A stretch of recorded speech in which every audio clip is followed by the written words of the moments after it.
Thanks for watching. Don't forget to like, comment, share and subscribe to Famous Scholar को subscribe करके bell icon पे जरूर click करें। जज़ाकल्लाह। अस्सलाम वालेकुम। इस्लामिक स्टडीज़ है ना?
बिस्मिल्लाहिर्रहमानिर्रहीम। अब्दुर्रहमान, अब्दुल्ला बिन मोहम्मद अली, ओन अहमद, आकिब रहमान, फरहाना फ़हीम, हमज़ा, हमज़ा अब्दुल हमीद,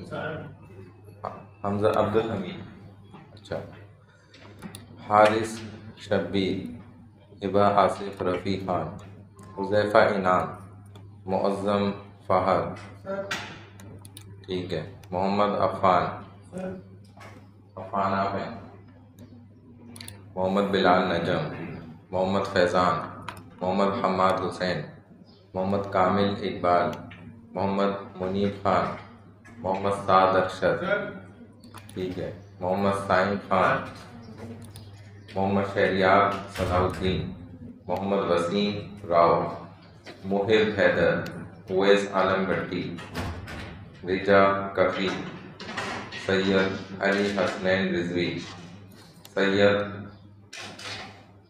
फ़रकलीद और अली, फ़रकलीद अली, सैयद हमज़ा अली, सैयद मोहम्मद गाजी नज़र, सैयद मोहम्मद शाह उमर, उजाला, वकील अहमद,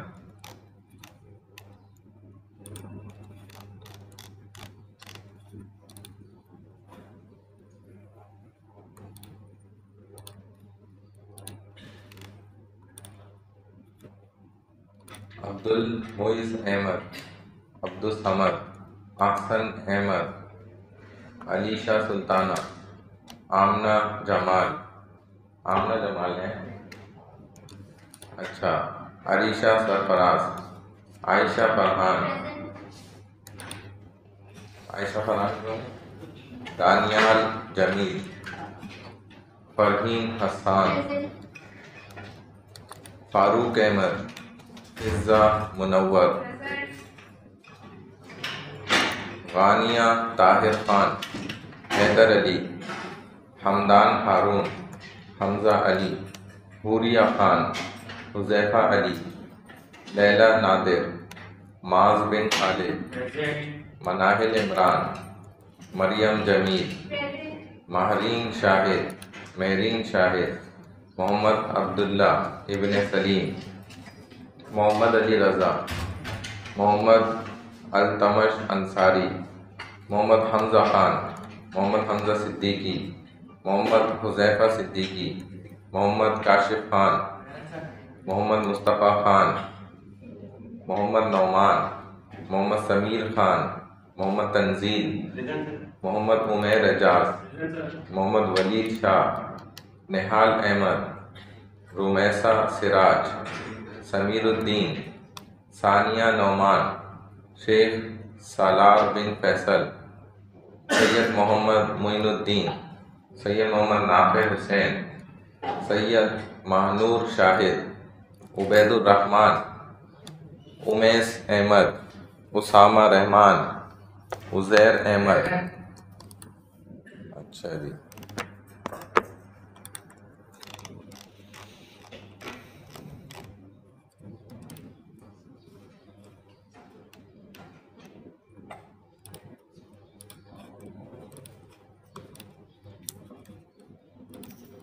अयाज खान, इकरा परवीन, मोहम्मद अरसलान, मोहम्मद हमज़ा, मोहम्मद इरफानुल्लाह खान, मोहम्मद ज़ैन खालिद, सलीहा सिद्दीकी, समीर असलम, शिज़्ज़ा, सिब्ते हुसैन, उमैर फारूक खान, जाहिद हुसैन,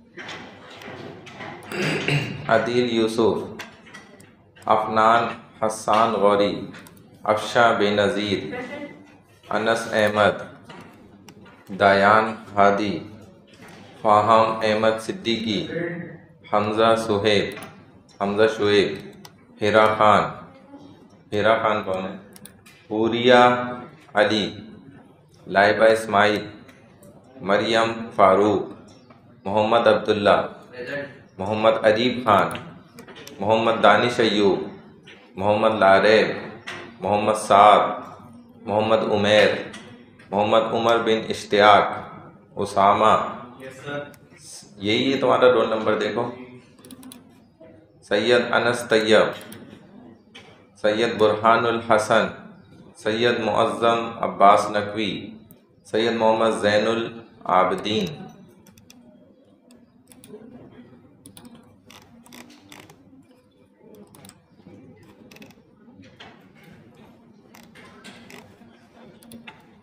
अच्छा, पता नहीं तुम लोगों ने ये ब्लैक बोर्ड पे देखा नहीं देखा, मैंने कल ये ब्लैक बोर्ड रिफ़्रेश हुआ था तो मैंने देखो कोर्स आउटलाइन भी यहाँ पे लेक्चर्स में ना अपलोड किया है, और इस्लामिक स्टडीज़ का लेक्चर 1 जो है ये भी यहाँ पे अपलोड कर दिया सारा।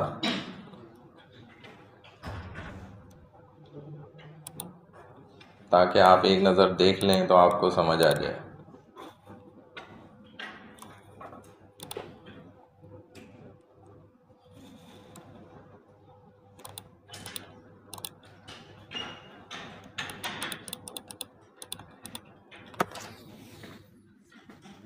अच्छा भाई, बिस्मिल्लाहिर्रहमानिर्रहीम, नहमदुहु व नुसल्ली व नुसल्लिमु अला रसूलिहिल करीम, अम्मा बाद, फ़ाऊज़ु बिल्लाहि मिनश शैतानिर रजीम, बिस्मिल्लाहिर्रहमानिर्रहीम। देखो, ये अल्हम्दुलिल्लाह आपकी इस्लामिक स्टडीज़ की क्लास है, जिसमें आपने जो है इस्लाम से रिलेटेड जितनी भी चीज़ें हैं उनको इंशाअल्लाह यहाँ पर पढ़ना है। एक तो देखो, इस्लाम वो है जो हम बचपन से समझते आ रहे हैं। जिस इस्लाम को हम समझते हैं, हकीकत में इस्लाम वो नहीं है, इस्लाम कुछ और है। हम ये समझते हैं बचपन से कि इस्लाम फर्माबरदारी का नाम है, मानने का नाम है।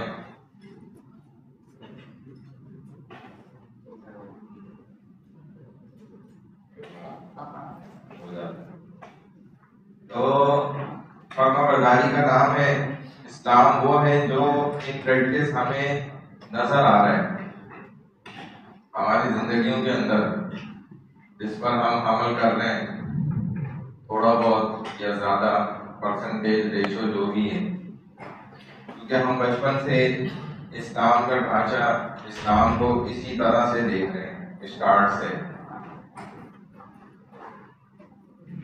मीनिंग ऑफ इस्लाम ये क्या होते हैं? हम भी कहते हैं भाई एक्सेप्टेंस, यानी कि किसी बात को मान लेना, ये इस्लाम होता है। इस्लाम के खुद मीनिंग्स के अंदर, माना के अंदर ये बात मौजूद है कि आप किसी चीज़ को कबूल कर लें। इस्लाम मीनिंग एक्सेप्टेंस, कि आप कबूल कर लें। दूसरे माना आता है सरेंडर कर देना, कि आप जैसे यूँ हैंड्स अप कर देते हैं ना, इसका मतलब होता है कि भाई जैसे आप कहेंगे मैं वैसे ही करूँगा। तो ये माना है। वननेस ऑफ गॉड, ये माना है कि एक अल्लाह पे यकीन रखना। सिर्फ इस्लाम का ये माना नहीं है, बल्कि इस्लाम के माना ये है कि जो जो हुक्म अल्लाह ने हमें दिया है ना, और जिस जिस तरीके पे रसूलुल्लाह सल्लल्लाहु अलैहि वसल्लम ने हमें चल के दिखाया है, इसको अपनी जिंदगी के अंदर लेकर आना, ये हकीकत में इस्लाम है। इस्लाम का जो रियल फेस है वो ये है। अब देखो, हम चूंकि माशाल्लाह से इस्लामिक स्टडीज की क्लास में बैठे हैं और हम खुद इस्लाम पे अमल नहीं कर रहे, तो कितना अफसोस की बात है नहीं है भाई। आप लोग को अदल के साथ, बराबरी के साथ, इंसाफ के साथ फैसला करके ये बात बताओ कि हम इस्लामिक स्टडीज पढ़ने बैठे हैं। हम चाहते हैं कि हमें इस्लामिक स्टडीज सही माना में 100% अंदाज पे ये टीचर पढ़ाए, ठीक है ना? या आप ये चाहते हैं भाई 0% हमें पढ़ाए? मैं तो चाहता हूँ भाई 100% भी नहीं, 0% भी नहीं, बल्कि 1000% जो है हम इस्लामिक स्टडीज को यहाँ पर बैठकर सिर्फ पढ़े नहीं, बल्कि साथ साथ क्या भी करें, प्रैक्टिस भी करें। क्या ख्याल है भाई? इसीलिए मैं प्रैक्टिस को ना कैपिटल लेटर्स में लिखा हूँ जो हमें करनी है। इसके लिए तुम्हें सबसे पहले क्या करना चाहिए? एक एक्टिव, ये होता है ना, और फिर इसको जोड़ दो प्लस के साथ, विटी करनी चाहिए। बात समझ आ रही है? सबसे पहली इस्लाम में दाखिल होने के लिए इंसान सबसे पहली एक्टिविटी क्या करता है? कलमा पढ़ता है ना, ऐसे ही है ना? तो वो तो हमने पढ़ा ही नहीं, हमें बचपन में मिल गया था। बात समझ रहे हो? क्योंकि हमें उसकी जरूरत ही पेश नहीं आई ना। वैसे हम माशाल्लाह पढ़ते रहते हैं, लेकिन जब से हम पैदा हुए हमें क्या कहा जाता रहा है कि भाई हम मुसलमान हैं, हम इस्लाम पर हैं। जिसको पूरी दुनिया ये कह रही है, हम खुद भी कहते हैं भाई प्राउड टू बी अ मुस्लिम, हम इस बात पे फख्र करते हैं कि हम क्या हैं, मुस्लिम हैं, और इसमें हमें फख्र होना भी चाहिए। इसलिए हमें कलमा पढ़ने की जरूरत भी नहीं पड़ी। आपने कलमा पढ़ के इस्लाम कबूल नहीं करे, ये बात आप मानते ही हैं, खुद भी मानते हैं, मैं भी मानता हूँ ये बात, और हमें माननी भी चाहिए। आपने कलमा पढ़ के इस्लाम कबूल किए। अगर कोई यहाँ ऐसा एक भी बैठा हुआ है जो मुझे ये बता सकता है कि जी बिल्कुल सर मैंने कलमा पढ़कर ही इस्लाम कबूल किया है, तो वो मुझे बता दे। अभी उसके पास मौका है, सुनहरी मौका है। नहीं पढ़ के दाखिल हुए ना हम तो इस्लाम में, ये बात सच है, मैं आपको रियल बात बता रहा हूं। देखें, ये दुनिया की हकीकत है कि जिस बात को या जिस चीज को पूरी दुनिया कहना शुरू कर देना ये ऐसे है, तो रियल में भी वो चीज वैसी बन जाती है, चाहे वो वैसी ना भी हो ना, वो हो जाती है उसी तरह। क्योंकि आपके इर्द गिर्द आसपास के हर बंदे, हर फर्द, हर मर्द, हर औरत, हर रिश्तेदार, सब ने आपको क्या कहा बचपन से पैदा होते कि भाई ये मुसलमान। आप खुद भी सुनते रहे शुरू से, तो इसीलिए आपको भी अल्हम्दुलिल्लाह कलमा पढ़ने की जरूरत इस वजह से नहीं पड़ी। वैसे आप पढ़ते रहते हैं माशाल्लाह, लेकिन एक बेचारा गैर मुस्लिम अगर है, काफिर है, तो उसको इस्लाम में आने के लिए क्या करना पड़ेगा, पढ़ना पड़ेगा। उसको एक विटनेस देना पड़ेगा, एक सबूत देना पड़ेगा कि जी ये मेरा सर्टिफिकेट है इस्लाम की तरफ आने का, मैंने इस्लाम कबूल किया है इन सारी शहादतों के साथ, इन गवाहियों के साथ। ये एक सेंटेंस है जिसको मैं मानता हूँ और बाकी पीछे वाली चीजों को मैं इनकार करता हूँ। उसको बेचारे को कलमा पढ़ना पड़ता है, उसके लिए शराइत है, लेकिन हमें जरूरत नहीं पड़ी। तो अभी जो हम एक एक्टिविटी करने वाले हैं ना अभी क्लास में, उसमें थोड़ा हंगामा हराई ना करिएगा, सुकून से हम ये एक काम कर लेते हैं कि जो फीमेल्स हैं लड़कियां, ये सारी उस तरफ बैठी हैं एक रो के अंदर, और लड़के जो है वो माशाल्लाह खुद ही अलग बैठे हैं। कुछ बेचारी लड़कियां इधर उधर भटक गई हैं, तो उनको हम राय रास्त पे लगा देते हैं इंशाल्लाह। उनका डिपार्टमेंट एक अलग होता है नहीं है भाई, इस्लामिक स्टडीज पढ़ लें और फिर लड़का लड़की बैठे हैं तो बड़ा मसला है। लोग भी हमें उंगलियां उठाएंगे, ताने देंगे, यार तुम इस्लाम पढ़ा रहे हो और इस्लाम पे तो टका अमल नहीं कर रहे, खुद भी नहीं कर रहे क्लास में, दूसरों से क्या करवाओगे। सही बात समझ आ रही। तो मैंने आपको जैसे अभी एक बात बताई ना कि देखें आप पैदा हुए, आपको शुरू से स्टार्ट से कहा जाने लग गया कि भाई मुसलमानों का बच्चा है, मुसलमान है। आपने भी उस चीज को एक्सेप्ट करा, दुनिया वालों ने भी पहले एक्सेप्ट कर लिया था, मानते थे, तो आपको कलमा पढ़ने की भी जरूरत नहीं पड़ी। बिल्कुल इसी तरह अगर आप इस्लाम को अपने ऊपर पूरा लेकर आ जाए ना, तो आपको फिर इस्लाम जितना ये मैं समझा रहा हूँ ना, इतना समझाना भी नहीं पड़ा किसी को। तालिबान ने किसको इस्लाम सिखाया है या समझाया? कुछ नहीं समझाया किसी को। उन्होंने तो वेलकम किया कि हम तालीम के साथ आ जाओ, दाखिल हो जाओ हमारे मुल्क में। खुद उन्होंने रास्ते दिए। हाँ, जब जाने लगे वापसी तो फिर उन्होंने रास्ता रोक दिया कि आप जाएं, हमारी इजाजत के साथ आए थे विद परमिशन, तो विदाउट परमिशन थोड़ी आप एग्जिट हो सकते हैं। और उनसे अच्छा इस्लाम अंग्रेज ने आज तक नहीं सीखा। नबियों के दौर को छोड़ के मैं बात कर रहा हूँ, और वो कितना प्यारा इस्लाम, कितनी औरतें फरंगियों की, अंग्रेजों की, गोरों की मुसलमान हो गई, कितने मर्द उनके फौजी मुसलमान हो गए वहां, सिर्फ उनकी जिंदगी को देखकर, तर्ज जिंदगी को देखकर। उन्होंने वो तो पश्तो, वो तो अपनी अफगानी और पठानी वो जबानें थी, उनको तो अंग्रेजी आती नहीं थी बेचारों को, अंग्रेज को उनकी जबान नहीं आती थी, लेकिन फिर भी ये हजारों की तादाद में लोग मुसलमान कैसे हुए? वो जो प्रैक्टिस थी इस्लाम की, जिस पर वो अमल करते थे, वो समझना समझाना नहीं करते थे इस्लाम को इतना।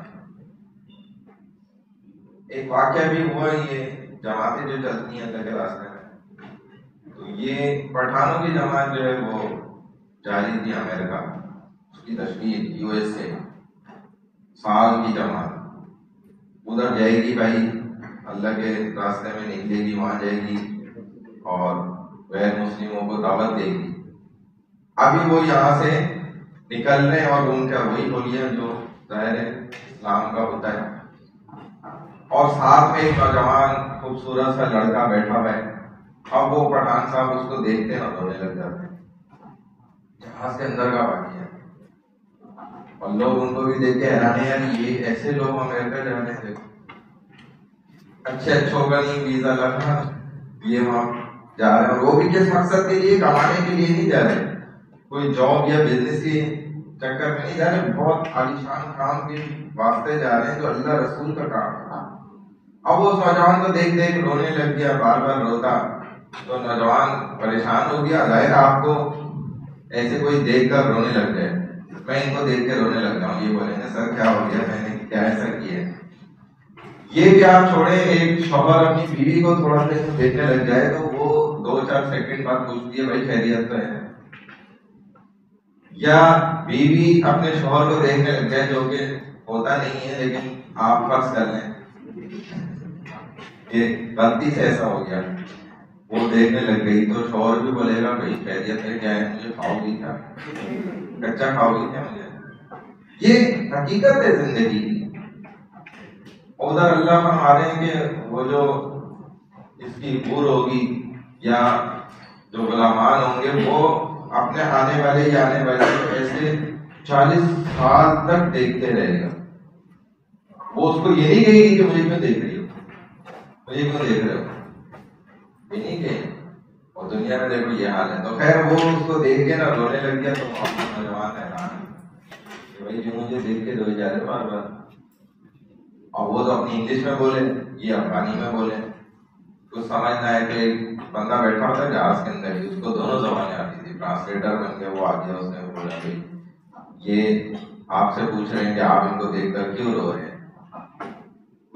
तो उसने उसको अपनी अफगानी में बताया कि भाई मैं इसको देख रहा हूँ कि देखो इतना खूबसूरत अल्लाह ने नौजवान बनाया है माशाल्लाह, और ये कुफर पर है, इस्लाम को जानता ही नहीं है, और ये अभी मर गया अगर तो ये तो जानवर के आग में जलता रहेगा।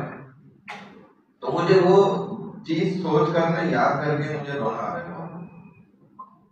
अब वो उसने जब उसको इंग्लिश में ट्रांसलेशन करके बताई तो वो अंग्रेज तो हैरान, यार इतनी तो हमारी कोई फिक्र नहीं करता, ये एक मुसलमान जो मेरी जबान भी नहीं जानता वो मेरी कितनी फिक्र कर रहे इधर बैठा। अब वो बातचीत शुरू हुई, उसने कहा भाई चलो मुझे बताओ इस्लाम क्या है। अब उसने इस्लाम बताना शुरू करा, इसने ट्रांसलेट करी, उसने समझी, फिर उसने सवाल करे, फिर इसने बताया, फिर उसने जवाब दिया। अब वो दिल में बात देखो वही उतर गई। 2-4-5 मिनट लगे इस काम के अंदर, और उसके साथ बैठे हुए और भी कितने बताते 11 अंग्रेज थे जिन्होंने उसी जहाज के अंदर कलमा पढ़ा, सिर्फ इतनी सी प्रैक्टिस पर। देख रहे हो ये इस्लाम है कि आप करके दिखाएं, बोल कर दिखाने से नहीं कुछ होगा। बोल बचपन वाला बहाना दौड़ गया, खत्म। अब आपको करके दिखाना पड़ेगा, जी मैं करके दिखाता हूं। अगर आप करके नहीं दिखा पाएंगे तो फिर आप फेल हो जाएंगे। फिर आप भले समझते रहें, बोलते रहें, कहते रहें कि भाई अल्लाह बड़ा गफूर रहीम है, ये भी शैतानी जुमला है। ये हदीस में रसूलुल्लाह सल्लल्लाहु अलैहि वसल्लम ने फरमाया कि एक दौर आएगा, ज़माना आएगा, लोग ये कहेंगे, गलत काम करेंगे, गुनाह के काम करेंगे, और आगे से क्या बोलेंगे कि अल्लाह बड़ा गफूर रहीम है, मौलवी साहब आप छोड़ें, अल्लाह माफ कर देगा। ये जुमला शैतानी है, ये मैं नहीं कह रहा, ये आपके रसूल खुद बता रहे हैं पहले से कि ये शैतानी जुमला वो मुसलमान बोलेंगे और अपनी जान छोड़ेंगे। और ये है ही जुमला शैतानी, तो शैतानी जुमला अल्लाह के आपको बचा सकता है कभी भी?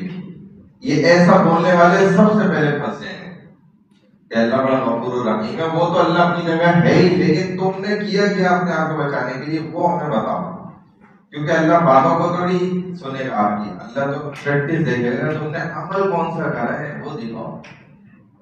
तो सबसे पहली एक्टिविटी हम जल्द से जल्द क्या कर रहे हैं, सेपरेशन की। सेपरेशन हो रही है ना भाई,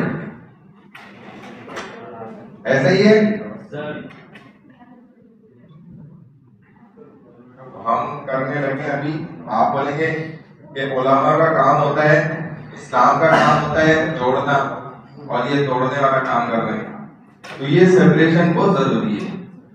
ठीक है, तो ये वाले जो फीमेल्स है ना ये उधर चली जाए, जो मेल गलती से वहां बैठ गए वो इधर आ जाए, इधर वाली भी जो फीमेल्स है ना ये भी उस तरफ चली जाए, आधा आधा हिस्सा दे रहे हैं दोनों को। ठीक है ना भाई, अच्छी बात है ना। आप यूनिवर्सिटी वाले ने पर्दा तो दिया नहीं, वो भी डाल देते हैं बीच में, मैं यहाँ से भी डाल देता जो है ना, लेकिन ये चीज जरूरी है क्योंकि हमने आगे क्या पढ़ना है भाई, इस्लाम पढ़ना है। हाँ, अगर हमें डांस क्लास होती है, हमारी डांस प्रैक्टिस क्लास या सॉन्ग्स प्रैक्टिस क्लास या जो भी ऐसी तो फिर तो ये हम नहीं कर सकते, थोड़ा मुश्किल हो जाता है, तो इसके साथ।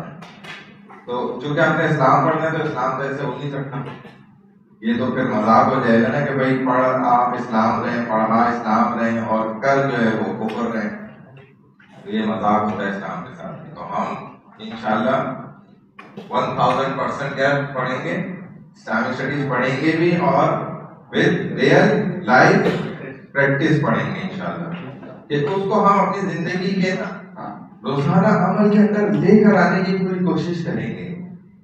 अब देखो एक छोटी सी मैं आपको एक एक्टिविटी और बता देता हूँ, एक और इसके साथ, वो कहते हैं ना buy one get one free, वो वाली, क्या आपने पहली चीज खरीद ली, buy one हो गया, तो उसके साथ आपको क्या हो गया, get one free, ये फ्री मिलेगा। अब देखो हम कहते हैं ना रसूलुल्लाह सल्लल्लाहु अलैहि वसल्लम का निजाम, जिसको हम क्या कहते हैं, तिबे नबी। देखो हम में अक्सर लोग आप देखिएगा जब 35 साल के हो जाते हैं, बल्कि 30 साल के बाद दुनियादार लोगों को आप देखें वो बेचारे ना गंजा होना शुरू हो जाते हैं यहाँ बीच से। मेरी तो माशाल्लाह अभी 40 साल उम्र होने वाली है और इंशाल्लाह जो है 80-90 साल तक भी गंजा नहीं होगा अल्लाह के हुक्म से। आप समझ रहे हैं, बाल सफेद होना शुरू हो जाते हैं, बीच से गंजा होना शुरू हो जाते हैं। ख़वातीन शिकायत करती हैं हमारे सबसे ज्यादा बाल गिरते हैं, जब बाल धोती हैं तो गुच्छे बन के बाल गिर जाते हैं, उनको डर लगने लग जाता है हम गंजी ना हो जाए। हालांकि आपने कोई गंजी खातून देखी है, देखेंगे भी नहीं, आपकी आंखें तरस जाएंगी देखने की। ये मैं आपको सच बात बता, सबसे ज्यादा हालांकि ख़वातीन शिकायत करती है बालों के गिरने की। मौलवी भी आप गंजा ही देखेंगे, आपकी आंखें तरस जाएंगी। सिर्फ वो मौलवी गंजे हो जाते हैं जो मैं अभी बता दूंगा आपको, वरना आमतौर पे उलमा और दीनदार तबका ये भी गंजा नहीं होता। वजूहात है, हर चीज के पीछे लॉजिक है। मैंने तो अपना पैर मोबाइल में रखा हुआ है, आपका मोबाइल नहीं दिखाए तो मैं खोल नहीं रहा। इस पे देखें प्रोटेक्टर चढ़ा हुआ है, नहीं चढ़ाएगा, जिसने प्रोटेक्टर चढ़ाएगा वो दिखाओ, नहीं है किसी के पास। जैसे देखें इनका मोबाइल है, तो इस पर देखो ये एक मोटी सी तय चढ़ी गई जो प्रोटेक्टर कहलाती है। अभी कल या परसों की बात है, हम अपने एक अफसर के साथ बैठे हुए थे, तो इस लड़के ने बोला सर आप इस पे ना वो प्राइवेसी प्रोटेक्टर लगा, वो 500 रुपए का लगा। उसमें ये होता है कि मतलब मैं यूं यूज कर रहा हूँ तो यहाँ से देखने वाले को देखेगा नहीं, इधर से देख थोड़ा सा भी डायरेक्शन चेंज होगी ना तो उसको नजर नहीं आएगा कि अंदर क्या चल रहा है। तो ये जो प्रोटेक्टर चढ़ा हुआ है ना, ये क्या है भाई इसकी लिए, ये इन्होंने पीछे क्यों नहीं चढ़ाया, इधर चढ़ाते थे पीछे, स्क्रीन के ऊपर चढ़ाया, पीछे भी चढ़ता है। बात समझ आ रही है, क्योंकि ये क्या कह रहा है कि मैं प्रोटेक्ट करूंगा इसकी स्क्रीन को, अब ये गिर भी जाएगा तो प्रोटेक्टर टूटेगा, स्क्रीन बच जाएगी। अब ये इंसान का जो देखें जिस्म है ना, इंसान की स्क्रीन कहाँ पर है? ये स्क्रीन है इंसान की, और इसके ऊपर आपने देखें अभी माशाल्लाह हम सब पढ़े लिखे अच्छे लोगों ने सिवाय एक आध के इस पर कुछ भी नहीं चढ़ाया हुआ। लड़कियों ने तो माशाल्लाह अक्सर ने दुपट्टा रखा हुआ है, एक शील्ड रखी हुई है ना, और हम लोगों ने विदाउट शील्ड बैठे हैं। हालांकि मोबाइल पे शील्ड है, आगे भी है पीछे भी है, अगर दाएं बाएं छाएं भी और भी कुछ होती तो वो भी हम चढ़ा लेते, लेकिन जो इतना मुबारक और हसीन और महंगा तरीन अरबों खरबों का ये इंसान है, इसने अपनी हिफाजत के लिए देखो नहीं चढ़ाई इसकी प्रोटेक्टर। ये मैं आपको सिर्फ एक पॉइंट, एक activity plus by one get one free में बता रहा हूँ, जो कि तिब्बे नबी से हमें पता चलती है। साइंस ने तो बाद में इन सब चीजों को माना है ना, 1500 साल पहले तो आपके इस्लाम ने और नबी अलैहिस्सलाम ने सब आपको बता दिया। अब ये देखो कि आप सल्लल्लाहु अलैहि वसल्लम क्या किया करते थे, वो बात बड़ी अजीब है। नबी अलैहिस्सलाम ने बिल्कुल हलक भी रखा, यानी कि आप गंजे भी हुए, आपने लंबे बाल भी रखे, पट्टे जिसको कहते हैं।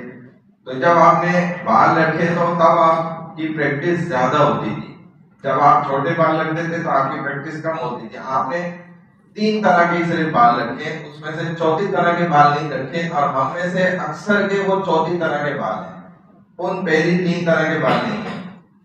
सबसे पहले आप या तो गंजे हुए, दूसरे नंबर पे आपने पट्टे रखे, यानी कि ये कुत्ती तक बराबर बाल, और तीसरे नंबर पे आपने अगर छोटे या दरमियाने बाल भी रखे तो हर तरफ से बराबर होते थे।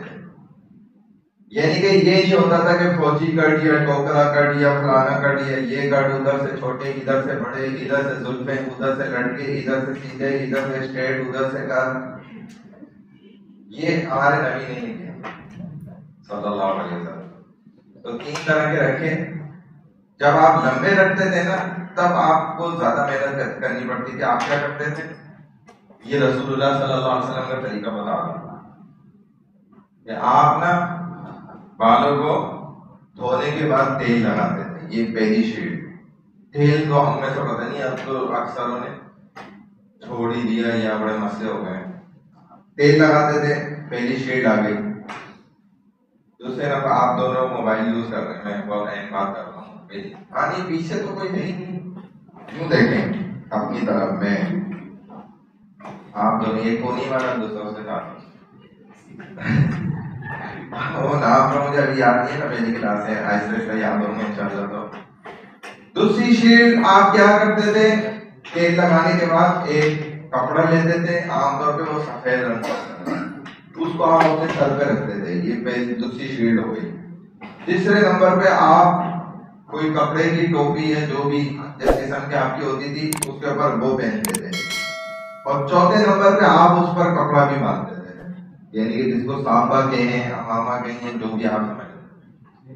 ये 4 शीट वो अपने सर पे हमारा नबी रखता था, जिस वजह से वो ये समझाते थे कि देखो ये तुम्हारा दिमाग है, साइंस ने तो कहा कि भाई रेस उतरती है आसमान से, वो बराह रास्त जब खोपड़ी पे यहाँ पड़ती है ना तो वो बाल उड़ा देती, इंसान के दिमाग पे भी असर करती है वो।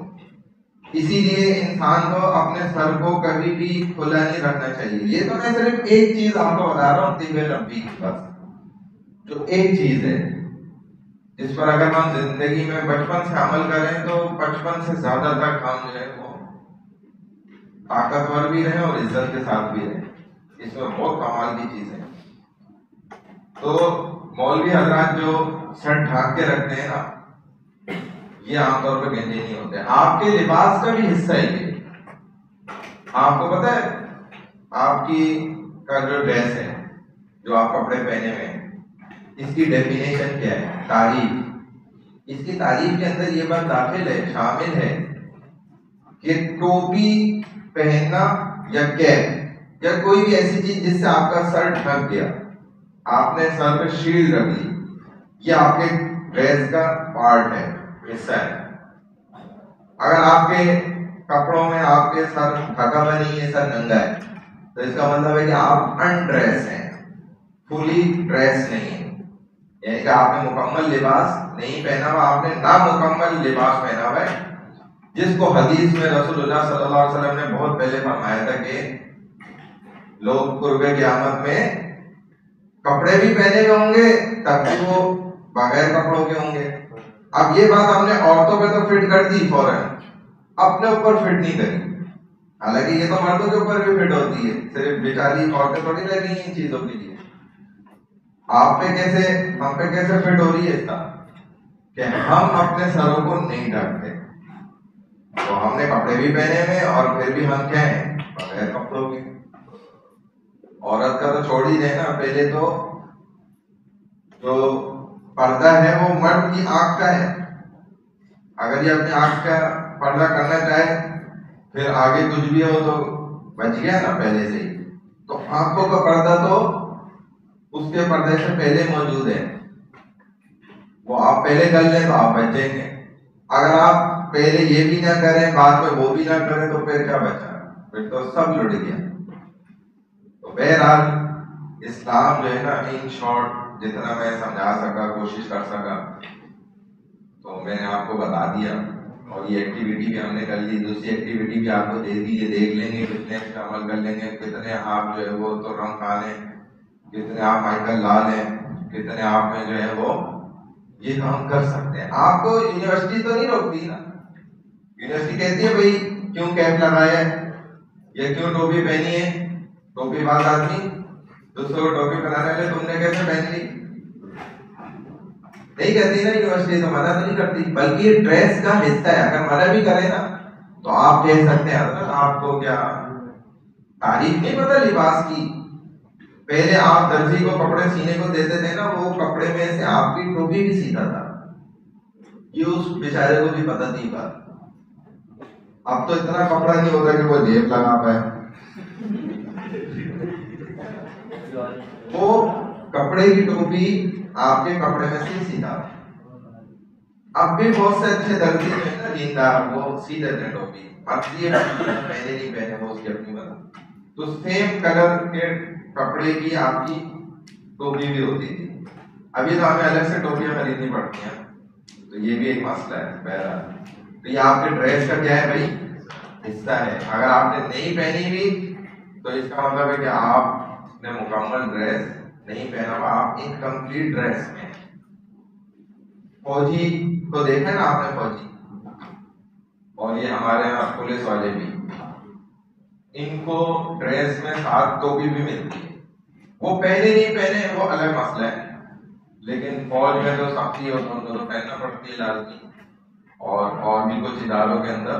तो बहरहाल इस्लाम का ये सबसे पहला तर्ज है, ये सबसे पहली प्रैक्टिस इस्लाम की है, जिसने ये सिखाया कि अगर तुम्हें अपने बाल नहीं उड़ाने और तुम्हें सेहतमंद दिमाग रखना है सारी जिंदगी, ये दिमाग भी बूढ़ा इतना जल्दी इसी वजह से हो जाता है कि हम उसकी हिफाजत ही नहीं कर रहे। जिस मोबाइल की स्क्रीन पे प्रोटेक्टर नहीं होगा वो तो गिरा हो गया पता।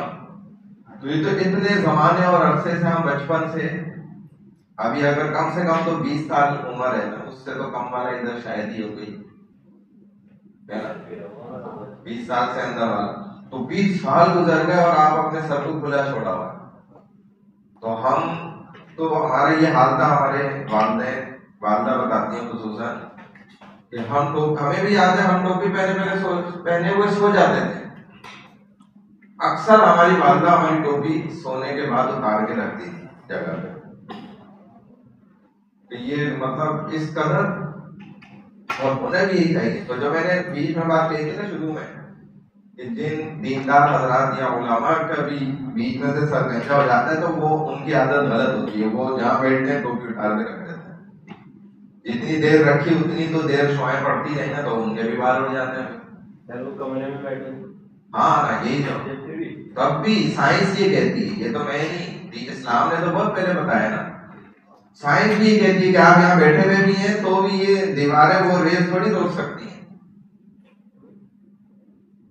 प्रोटेक्टर है ना आपका, आपने बिल्कुल स्क्रीन से चिपका के क्यों उसको लगाया। बात समझ आ रही है मेरी? उसकी वजह क्या है कि रेस जो है ना, आपको पता है कि भाई इसकी स्क्रीन के बिल्कुल चिपका के लगाऊंगा तो फायदा देगा, अगर उठा के लगवा लूंगा तो फायदा नहीं देगा। फिर तो गिरेगा या बीच में से भी कोई चीज आई तो वो तो स्क्रीन तोड़ देगी, फिर थोड़ी स्क्रीन बचेगी।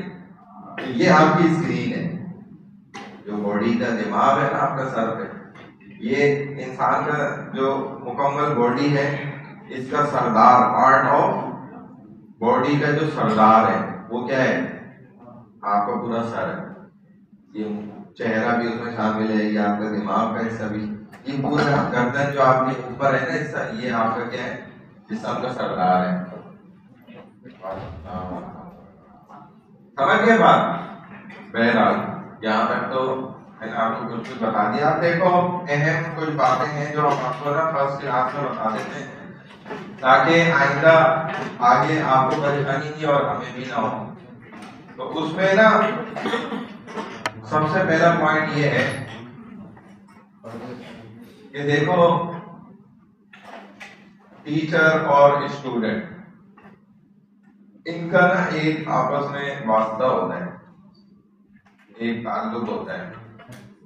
आपके जितने भी असातिज़ा हैं, टीचर हैं, सिर्फ मैं अकेला नहीं, जितने भी हैं आपको यहाँ पर पढ़ाते हैं, आप उनसे सीखते हैं, हासिल करते हैं चीज़ें, वो पूरी कोशिश करते हैं आपको अच्छे से अच्छे जो है तरबियत करने की। उसमें बहुत दफ़ा जो है ऐसा भी होता है कि बड़े प्यार मोहब्बत के साथ चला जाता है, कुछ जगहों पर ऐसा भी होता है कि थोड़ा सा मामला खराब भी हो जाते हैं, कुछ जगहों पे ऐसा भी होता है बहुत ज्यादा मामला भी खराब हो जाते हैं, बहुत ज्यादा टीचर जो है वो सख्ती भी कर देता है और आपकी खाल ऐसे उतार देता है कि आपको मना भी करता है भाई हीरो जुलो नहीं था, क्योंकि जाहिर जानवर ज्यादा हिलता है तो खाल में क्या होता है, फिर कट लगता है ना।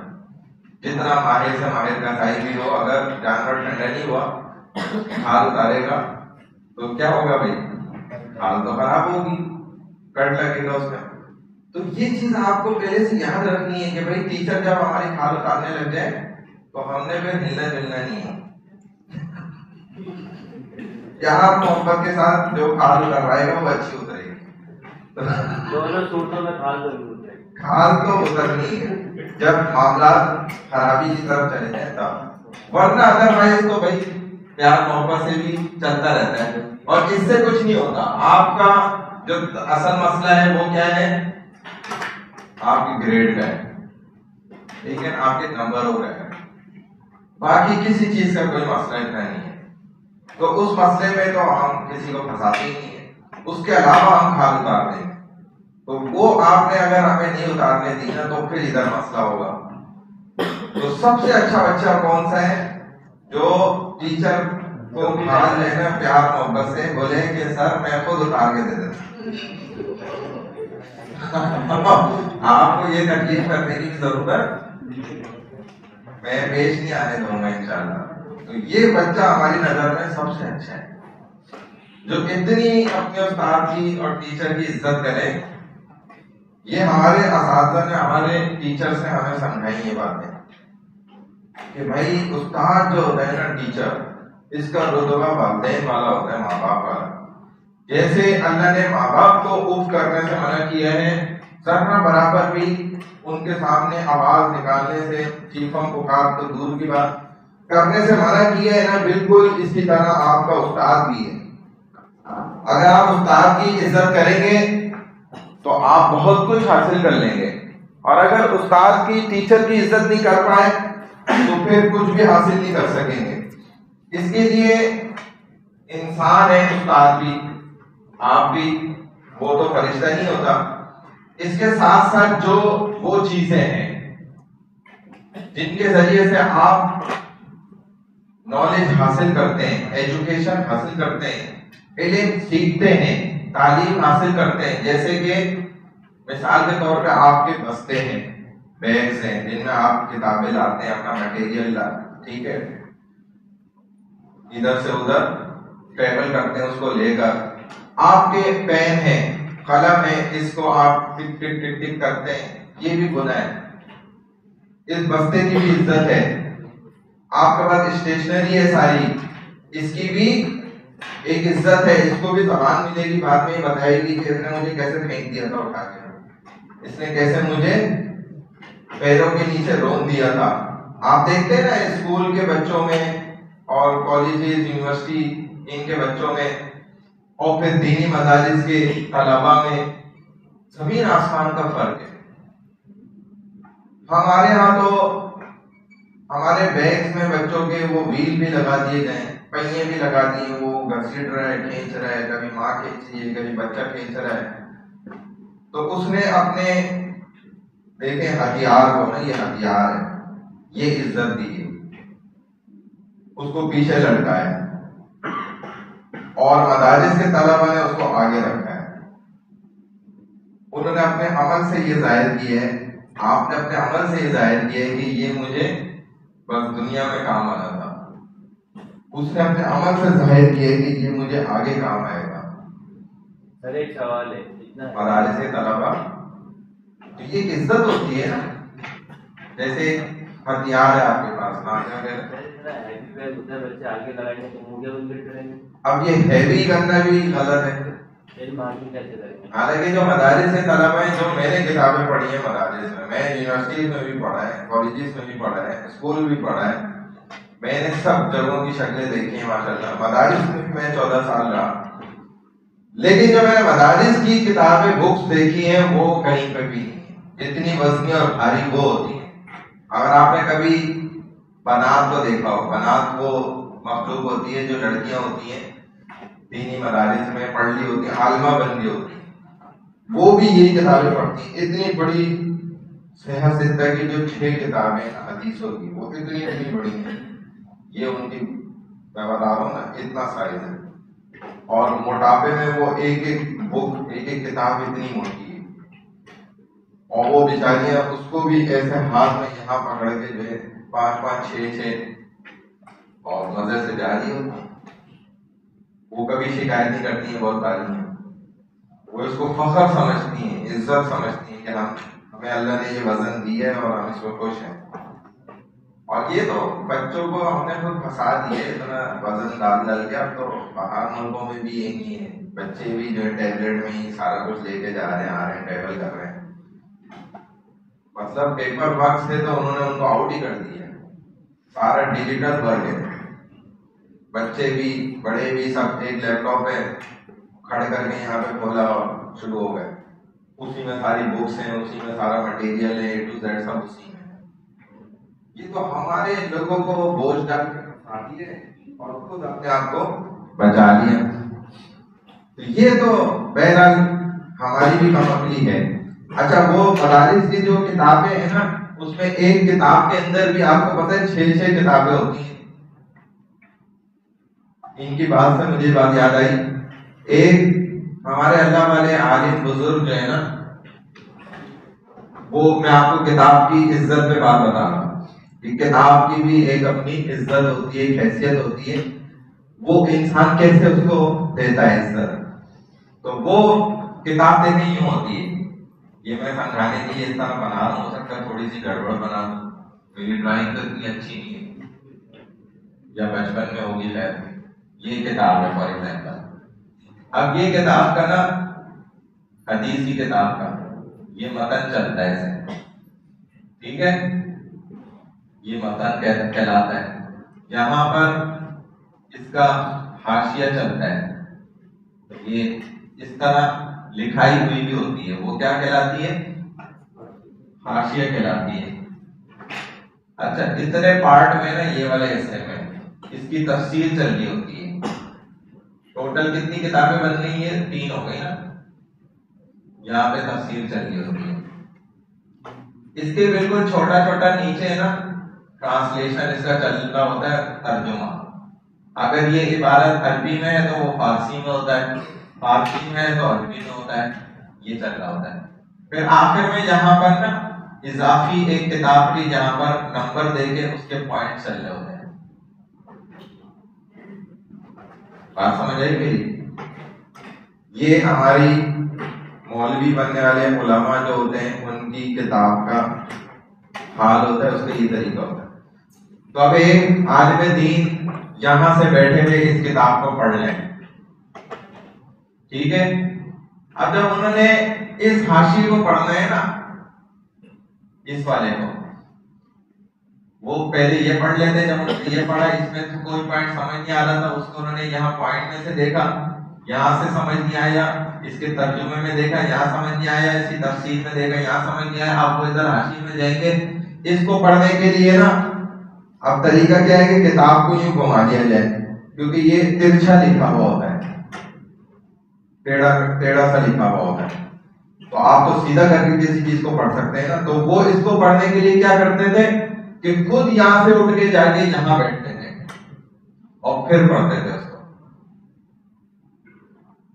क्या करने के लिए? किसी ने पूछा आप इतनी मेहनत क्यों कर रहे हैं? कहा ये किताब की इज्जत है, मैं किताब से कुछ हासिल करना चाहता हूँ, किताब मुझसे हासिल नहीं कर रही, तो मैंने उसको इज्जत देने के लिए खुद उठकर मेहरबानी की और उस जगह पे जाके बैठा जिधर से मुझे वो सीधा नजर आएगी, तो उसको मैंने पढ़ा। हालांकि हम तो क्या करेंगे, किताब को घुमा लेंगे, भाई इसमें क्या बुराई है। इन पॉइंट ऑफ व्यू, मेरे पॉइंट ऑफ व्यू से उसमें क्या बुराई है कि मैंने किताब को घुमा लिया, मोबाइल को घुमा लिया। अगर मोबाइल में कुरान पढ़ ले, उसको घुमा लिया, तो इसमें क्या बुराई है। वो इस कदर ख्याल करते थे और हम इस कदर ख्याल सोच भी नहीं सकते, करना दूर की बात। वो इतना किताबों को इज्जत देते थे, तो तब जाके किताब ने उनको अपना 100% दे दिया, वरना ये नहीं देता किसी को। इल्म ऐसी दौलत है कि जब आप इसको अपना 100% दे देंगे ना, इसके हवाले कर देंगे, अपने आप को सरेंडर करके, आप अपनी भूख प्यास भुला देंगे इसके पीछे, आप अपनी ख्वाहिशात जरूरियात मिटा देंगे इसके पीछे। इल्म दीन की बात कर रहा हूं, तो फिर ये आपको अपना 1% देगा बस, तब भी ये 2% भी नहीं देगा, 100% दूर की बात है। 1% सिर्फ ये दे देगा आपको, और 1% इतना होगा कि दुनिया आपके कदम चूमेगी। इसका 1% सिर्फ इतना होता है कि जिसको मिल जाए तो फिर दुनिया उसके पीछे भागने लग जाती है। वो इल्म ऐसा जबरदस्त होता है। ये बात समझ में आ रही है? तो इल्म दीन की तो ये बात है। इसीलिए सबसे जो हमें समझ आती है ना, मुश्किल एजुकेशन है, मुश्किल पढ़ाई है, वो हमें यही समझ आती है कि मदारिस की, क्योंकि हमने जो किताबें वहां पे पढ़ी है ना, वो बड़ी मेहनत तलब होती है, पूरा पूरा दिन लगा देना पड़ता है। आज का सबक आज ही समझ के, आज ही याद करके, आज ही उसको निकालना पड़ता है। अगर आपने कल पे डाल दिया तो आप फंस जाएंगे। इतना फास्ट तरीका है। अभी देखें ना, दाओ कॉलेज का, पूरे पाकिस्तान का कह रहे हैं, जो स्पेशलाइजेशन वाला सर्जन है आइस का, आंखों का, कह रहे हैं उसकी टक्कर का पाकिस्तान में कोई दूसरा सर्जन इस वक्त मौजूद नहीं है। वो अभी हमारे मदरसे में बैठा हुआ दर्स निजामी कर रहा है। बंदा बड़ी उम्र का है, 67 या 68 ईयर्स उसकी एज है, और वो अभी बैठा हुआ, मैं उसको देख रहा था कि वो पेपर हल कर रहा था। मस्जिद में होता है हमारे पास, तो वो मस्जिद में बैठा हुआ जमीन पे वो बंदा भी, और पेपर हल कर रहा है। वो इस आलिम दीन बनने वाले कोर्स के 3रे साल में अभी पढ़ रहे हैं, यानी 3रे साल क्लियर कर लेंगे तो 4थे साल में आ जाएंगे। 8 साल का ये कोर्स उनके लिए होता है जिन्होंने मैट्रिक किया हुआ।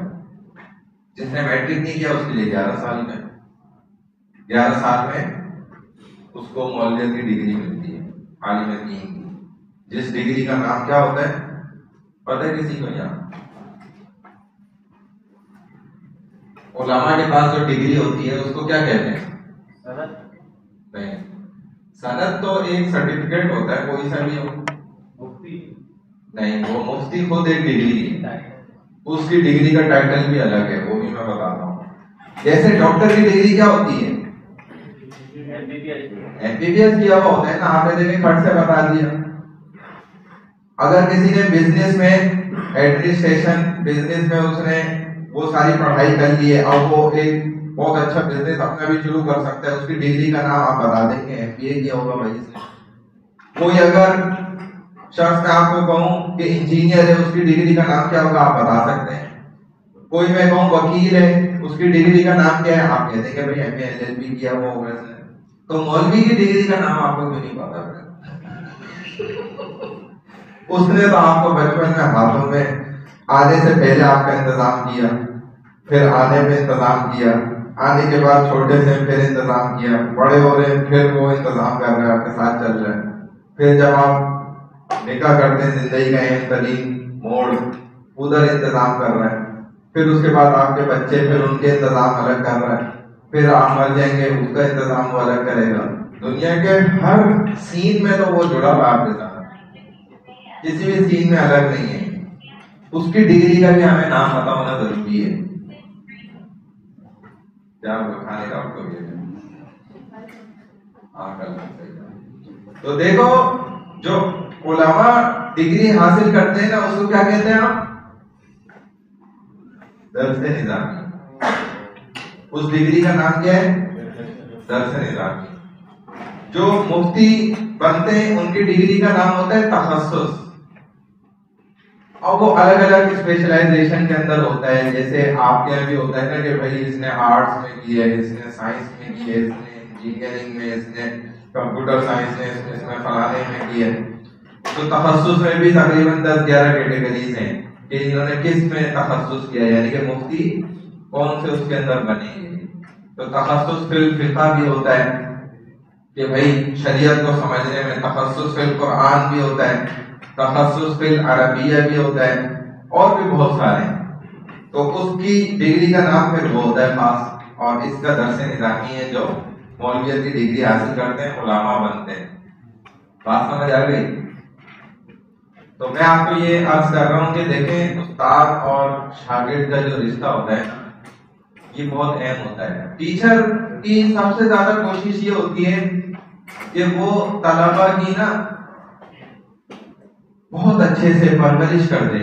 जो उसका तालीमी दौर है ना, इसके अंदर जितनी ज्यादा वो परवरिश कर सके ना, बहुत अच्छे अंदाज पे वो कर दे।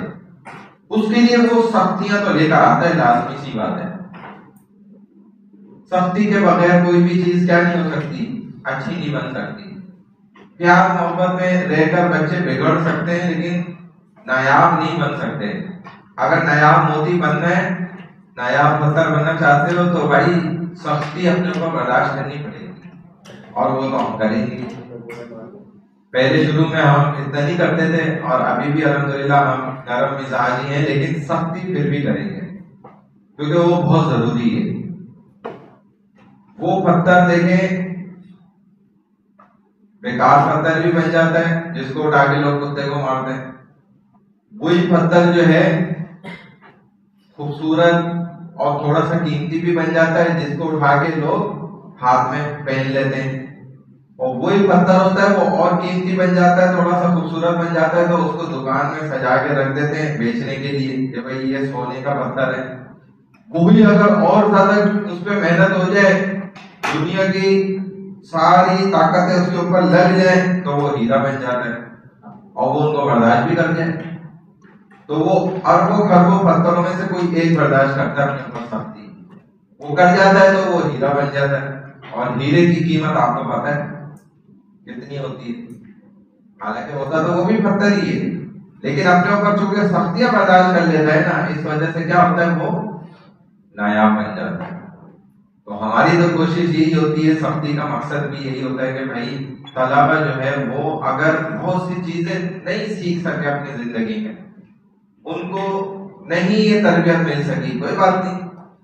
आज वो हमारे हत्थे चढ़े इकरा यूनिवर्सिटी के अंदर, तो आज उन्होंने माशाल्लाह इस्लामिक स्टडीज भी ले लिए, तो इंशाअल्लाह हम पूरी कोशिश करेंगे कि भाई उनको सुधारें, उनको कोशिश करेंगे कि हम इनको अच्छा बच्चा बनाएं, कि भाई जब ये इस दुनिया से भी जाए ना, तो नाकामी वाली जिंदगी ना हो, बल्कि कामयाबी वाली जिंदगी। तो अब ये आपके ऊपर है, सेकंड एक्टिविटी आप करके दिखाएं कि हाँ भाई हमें भी शौक है। हमने इस्लामिक स्टडीज सिर्फ बोल बच्चन के लिए नहीं दिए, बल्कि हमने हकीकत में इसको इन प्रैक्टिस अपनी लाइफ में लाने के लिए हम इस्लामिक स्टडीज सेलेक्ट करके यहाँ पर आए। बात समझ आ रही है? ये बात हो गई। अब देखो अटेंडेंस की बात हम यहाँ जिक्र कर लेते हैं। अटेंडेंस जो होती है ना, हाजिरी, अब हमारे यहाँ असल में जो है ना बहुत ज्यादा, मदारिस में तो बहुत अच्छा निजाम है इसका। हमारे मदारिस में क्या होता है कि दिन में, एक दिन में अगर फजर के बाद से क्लास शुरू होती है और असर तक चलती है, असर में जाके क्लासों की छुट्टी हो जाती है, फिर असर से मगरिब थोड़ा हमें वक्त फ्री मिल जाता है कि आप जो करना चाह रहे हैं करें, थोड़ा बहुत खेल कूद लें, इस तरह करवा लें। फिर मगरिब से दोबारा स्टार्ट हो जाता है रात सोने तक। वही जो सारा दिन में पड़ा है ना, उसी की हम एक्सरसाइज करते हैं, उसको हम कहते हैं तकरार करना, मश्क करना। जो अच्छे बच्चे होते थे उनके साथ हम पकड़ के पीछे लग के बैठ जाते थे, उनसे दोहराई करते थे। जो उस्ताद ने पढ़ाया होता था ना हर किताब, तो हर उस तालिब इल्म से जो उसका एक्सपर्ट होता था उसके साथ पूरे बैच बने हुए होते थे हमारे, उससे बैठ के तकरार शुरू हो जाती थी। रात तक हम उस सबको समझ के फिर सोते थे। ये प्रैक्टिस एक तो हमारे इधर नहीं है जो होनी चाहिए। अगर आप ले आए तो आपसे अच्छे नंबर कोई नहीं ले सकता। फिर आपको मैं अभी ये बात बता रहा हूँ पहली क्लास में कि आपको फिर 100 में से 100 नंबर पूरे मिलेंगे इंशाल्लाह मेरी तरफ से। लेकिन वो प्रैक्टिस हमें खुद समझ आ जाती है कि बच्चे ने की है नहीं की है, फर्स्ट डे से ना, वो जरूरी है। वो क्या है कि आप जो आज पढ़ें वो आज ही आप उसको याद करके सोएं। ये हमारे मदारिस की रूटीन प्रैक्टिस है रोजाना की। बल्कि मैं आपको अपनी प्रैक्टिस बताता हूँ जो अल्हम्दुलिल्लाह इससे भी आगे की, जो बहुत टॉप क्लास के हमारे मदारिस के तलबा होते थे ना, उनकी प्रैक्टिस होती थी। वो क्या करते थे कि जो आप आज पढ़ेंगे ना वो हम कल याद कर चुके होते थे। ये मैं आपको अपनी आदत भी बता रहा हूँ। हिफ्ज़ में भी मेरी माशाल्लाह ये आदत थी कि जो सबक मुझे आज मिलना होता था ना, वो मैं 2 दिन पहले याद कर चुका होता था। कैसे करता था मैं, वो भी तो मैं तरीका बता देता हूँ। एक छुट्टी तो हर जगह पर है ना, हमारे मदारिस में भी जुम्मे की छुट्टी है। आपकी यूनिवर्सिटी में भी बास स्टूडेंट जो संडे को आते हैं उनकी फ्राइडे छुट्टी होती है, जो फ्राइडे को आते हैं उनकी संडे होती है। कोई ना कोई एक दिन आपका ऑफ होता है, या ऑफ नहीं भी हो तो उस दिन क्लासें कम होती है। तो छुट्टी वाले दिन मैं क्या करता था कि आगे एक सबक याद कर लेता, यानी कि एक पेज मुझे कल जो सुनाना है ना, वो मैंने जुमेरात के दिन जब मैं गया तो मैंने मगरिब के बाद बैठ के याद कर लिया। और जुम्मे के दिन जो मेरी छुट्टी थी मैंने उसको भी जाया नहीं करा, उस दिन मैंने अगला सबक याद कर लिया। तो एक लेसन, एक सबक में आगे चला गया ना। अब मैं जो टीचर को सुना रहा हूँ वो पिछले से पिछले वाला सुना रहा हूँ, जो मुझे याद है उससे पिछला वाला सुना रहा हूँ। इसी तरह जब नेक्स्ट वीक में, अगले हफ्ते में मुझे एक छुट्टी और मिली तो उसमें भी मैंने यही करा। तो मेरा 2 सबक आगे बढ़ गया। बस 2 से ज्यादा आगे रखने की जरूरत नहीं है, 2 इनफ है, बहुत अच्छा है। ये आप कैसे करेंगे, जैसे मैंने आपको आधी क्लास में बताया, फिर ब्लैक बोर्ड पे मैंने अपलोड कर दिया था। जैसे ही रिफ्रेश हुआ ब्लैक बोर्ड, मैंने कोर्स आउटलाइन भी अपडेट कर दी, वहां पे फर्स्ट लेक्चर जो आपका है वो भी सारा अपलोड कर दिया। अब अच्छे बच्चों की निगरानी क्या है कि वो उसी वक्त उसको ओपन करें और सारा पढ़ें। अच्छा, अब आपको मसाइल क्या पेश आएंगे मैं वो भी बताता हूँ, जो हमें आते थे ना, हम आपको बताते हैं ना बैठे में। सबसे पहला मसला आपको ये आएगा, जब आप उसको खोलेंगे और पढ़ेंगे तो अब आपको कुछ समझ ही नहीं आएगा। भाई यार ये क्या प्रचार चल रहा है, ये क्या चक्कर है, तो कुछ भी नहीं पता चल रहा। तो यही बात हमें भी हमारे उस्तादों ने समझाई थी कि कुछ नहीं होता, अच्छी बात है आपको नहीं समझ आ रहा और आएगा भी नहीं, आप उसको पूरा पढ़ते रहें बगैर समझे। आप उसको पूरा पढ़ें शुरू से आखिर तक, वक्त निकालें इस काम के लिए। मैं आपको फिर बता रहा हूँ, अगर आपको 100 में से 100 नंबर चाहिए हमारे पास, तो आपको ये प्रैक्टिस अभी फर्स्ट डे से करनी होगी। आप उसको पूरा पढ़ें A to Z, सारा आपने पढ़ा अच्छी तरह, आपको कुछ समझ नहीं आया कोई मसला नहीं। ये जो सिर्फ आपने एक दफा इसको पढ़ लिया ना, अगर 3 दफा पढ़ ले तो बहुत अच्छा है, कम से कम एक दफा पढ़ लिया आपने, और अगले दिन आप जब क्लास में बैठे हुए होंगे ना, तो अब ये रिपीट होगा आपके सामने। जब वो रिपीट होगा ना तब तो आपको दूसरे तलबा के मुकाबले में जिन्होंने उसको नहीं एक दफा पढ़ा है, उनके मुकाबले में आपको बहुत अच्छे से सब कुछ समझ आने लग जाएगा। लेकिन अगर आप बिल्कुल फर्स्ट अटेम्प्ट में आकर इधर क्लास में बैठ के और फिर उसको समझेंगे तो आपको समझना मुश्किल होगा। और जब आप एक दफा नजर से गुजार के उसको आ गए और अब आप बैठ के उसको सुनेंगे समझेंगे तो आपको बहुत अच्छे से वो सब समझ में आएगा। ये बात समझ आ रही है मेरी? तो ये प्रैक्टिस हमारी मदारिस में तो अल्हम्दुलिल्लाह बहुत अच्छे से है। अब देखो अगली बात, ये तो मैंने समझा दी कि वक्त का ख्याल बहुत ज्यादा करने की जरूरत है। कराची वालों ने अजीब वक्त का मजाक बनाया है, वो कहते हैं भाई मैं 10 मिनट में आ रहा हूं, तो 10 मिनट का मतलब होता है 1 घंटा कम अज कम। बस यार मैं 15 मिनट में आया, 15 मिनट का मतलब है 1.5 घंटा। बस यार मैं आधे घंटे में, आधे घंटे का मतलब है 2.5 से 3 घंटे। और ये चीज बहुत गलत है। देखिए आपकी इस्लामिक स्टडीज की क्लास 2 घंटे की है, ठीक है ना? 2 घंटे में हम कोशिश करेंगे, वैसे पॉलिसी तो यूनिवर्सिटी की नहीं है कि 2 घंटे में ब्रेक दिया जाए, लेकिन हम फिर भी कोशिश करेंगे आपको 5-7 मिनट यहीं पे ब्रेक दें कि आप यहीं बैठ जाएं और अपना आहिस्ता से बातें कर लें, जो भी आपने काम करते, किसी को वॉशरूम जाना है जल्दी से होकर आ जाए। ये हम खुद कोशिश करेंगे, वरना यूनिवर्सिटी की पॉलिसी तो नहीं है 2 घंटे की क्लास में ब्रेक देना, लेकिन जाहिर है इंसान है, हम कोशिश करेंगे, देंगे, कोशिश यही होगी। लेकिन 2 घंटे की क्लास में ना आपको वक्त का ख्याल बहुत ज्यादा रखना पड़ेगा। सुबह की क्लास है 9 बजे, तो इसका मतलब है कि आपको कम से कम, अगर आपका 15 मिनट का रास्ता है ना, तो 20 से 25 मिनट पहले आपको निकलना चाहिए घर से। ठीक 9 बजे हम यहाँ पे अटेंडेंस स्टार्ट करेंगे, और अटेंडेंस में जो स्टूडेंट यहाँ पर प्रेजेंट होंगे, बैठे हुए होंगे, जाहिर है उन्हीं की अटेंडेंस मार्क होगी। जो स्टूडेंट नहीं होंगे तो उनके अटेंडेंस मार्क नहीं हम कर सकते, क्योंकि हम इस्लाम पढ़ा रहे हैं। हम 2 नंबर ही तो कर ही नहीं सकते, सीधी सी बात है। 1 नंबर ही कर सकते हैं, वो 1 नंबर ही करने में आप भी हमारा साथ दें, वक्त पूरा साथ देंगे इंशाल्लाह। और 2 नंबर ही आप खुद भी बचे, हम भी हमें भी बचाएं। तो इसीलिए कोशिश क्या करें कि वक्त से पहले आने की कोशिश करें। दिमाग में रखें भाई 8:45 मैंने पहुंचना है। अब आप अपने सिस्टम को खुद चलाएंगे तो आप 8:45 के हिसाब से फिर वक्त पे पहुंचेंगे इंशाल्लाह। तो देर से आएंगे, नाम निकल गया तो हम रिपीट तो करेंगे नहीं, जाहिर है स्टूडेंट ज्यादा होते हैं।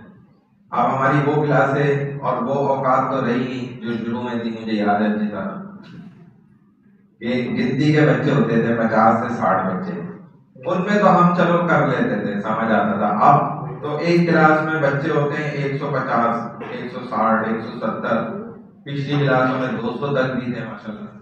खच भरे में सीटें ही कम है, भाई बिठाओ, खड़ा करो, क्या करें, तो करना पड़ा। तो अब इतने बच्चों में हम अटेंडेंस बार बार रिपीट नहीं कर सकते, बड़ा मसला होता है। हाँ, किसी स्टूडेंट का कोई इशू हो गया, देखें इधर बोर्ड पे भी आपका नाम नजर आ रहा होता है, फिर हम कॉल भी करते हैं, आपका नाम पुकारते भी हैं, तो दोनों चीजें होती हैं। फिर भी अगर किसी की अटेंडेंस मिस हो गई तो कोई मसला नहीं है, हम क्लास में उसको उसी वक्त करेक्शन कर देते हैं, वो इतना कोई मसला नहीं है। सेकेंड हाफ की हम लास्ट क्लास में ले लेते हैं, क्लास के एंड में ले लेते हैं अटेंडेंस।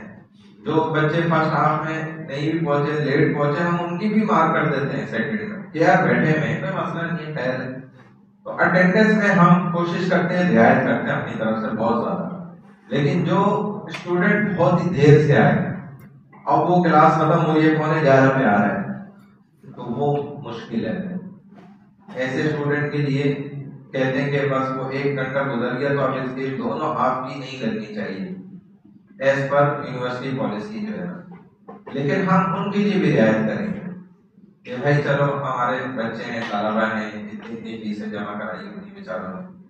बाज़ तलबा खुद मेहनत करके, जॉब करके और फिर फीसें जमा कराते हैं, तो हम भी उनका सेमेस्टर ज़ाया तो नहीं करना चाहते। हम तो कोशिश करते हैं भरपूर साथ दें, लेकिन उनका भी हमारे साथ ताउन करना बहुत जरूरी है।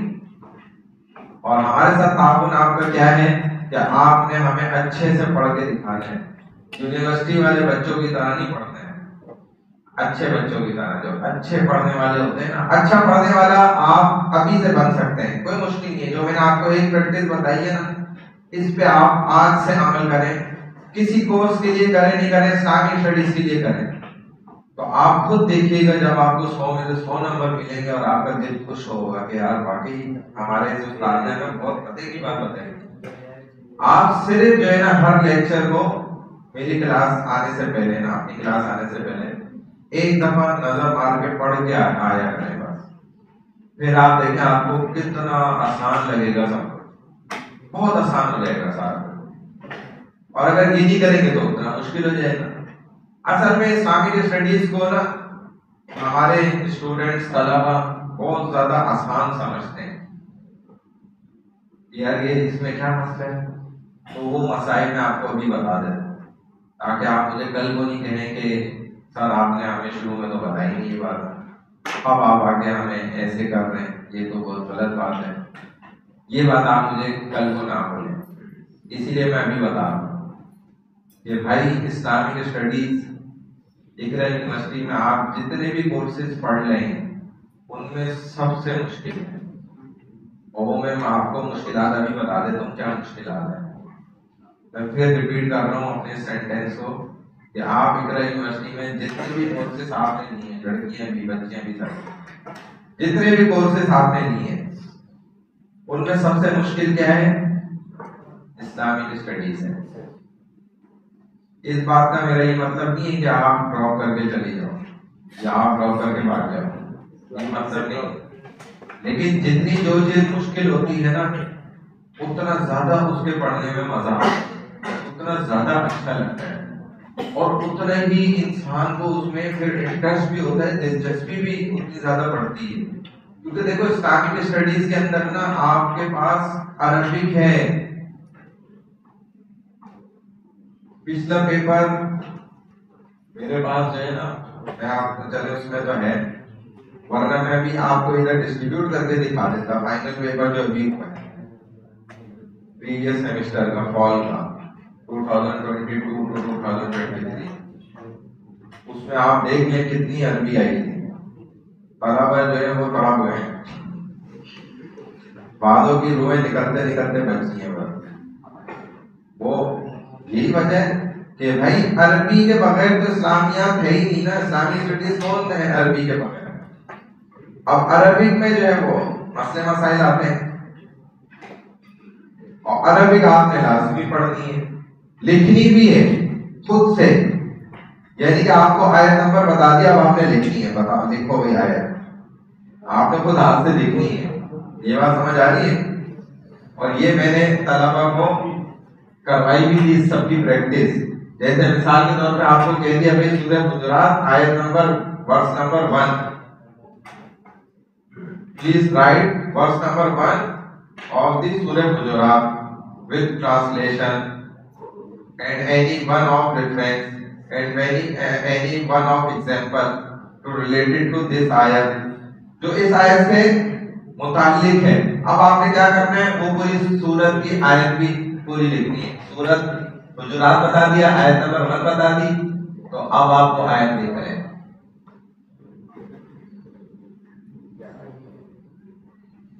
जैसे फॉर एग्जांपल मैं आपको समझाने के लिए कह रहा हूँ,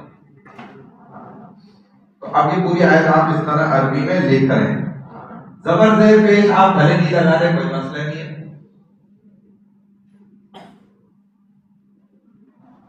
जबर जेर पेश नहीं भी लगाए तो मसला नहीं है, लेकिन वो आयत आपको लिखनी है। अब जो हदीस आपको कह दी, अब वो हदीस आपको लिखनी है। जो आपको दुआ बता दी, रेफरेंस दे दिया, कोट कर दिया, भाई ये बात इससे रिलेटेड वो कौन सी दुआ थी जो नबी ने की थी, अब आप उसको लिख रहे हैं। तो अरबी से आपका वास्ता बहुत ज्यादा पहली क्लास से जुड़ा हुआ है, उससे आप अलग नहीं हो सकते। इस वजह से इसमें मैं आपको कह रहा हूँ मेहनत करनी पड़ेगी आपको। फर्स्ट डे से, पहले दिन से जो है ना, पहले से उसको रिवाइज करके आए, देख कर आए, पढ़ कर आए, जितना दोबारा पढ़े थोड़ा बहुत आपको समझ आएगा, तीसरी बार पढ़े थोड़ा और समझ आएगा, फिर आप इधर क्लास में आएंगे ना तो आपकी कुछ पहले से क्या होगी, तैयारी होगी, फिर आपको उसको समझना आसान होगा, उसको सीखना आपके लिए आसान होगा, आपको हर चीज समझ आएगी। बहरहाल इंशाल्लाह हम इस तरह से चलते रहेंगे। कोर्स आउटलाइन में आपके पास जो है ना देखें काफी सारी यहाँ पर चीजें, ये आप देख लें, PLO करके हमने इसको डाल दिया यहाँ पर, प्रोग्राम लर्निंग आउटकम जो आपको हासिल होनी चाहिए। कोर्स डिस्क्रिप्शन, जाहिर है मेजर रिलीजन आपको पता होने चाहिए, जिनमें इस्लाम जो है वो सबसे टॉप पर आता है। कंप्लीट कोड ऑफ लाइफ, जिंदगी गुजारने का जो मुकम्मल तरीका है वो आपको इस्लामिक वे में पता होना चाहिए। इससे जो चीजें स्टूडेंट्स को हासिल होनी चाहिए ना वो देखें 4, 5, 6, 7 ये हैं। To help the student develop a better understanding of religion and its significance and role in human life. देखिए सबसे पहली बात, इन प्रैक्टिस आपकी जो अपनी जिंदगी है ना उसके अंदर आपको पता होना चाहिए कि भाई इस्लाम पर मुझे ऐसे अमल करना है, ये मेरी जिंदगी इस्लाम के मुताबिक किस तरीके से गुजरनी चाहिए। तो enable him her to have a basic understanding of major religions of the world।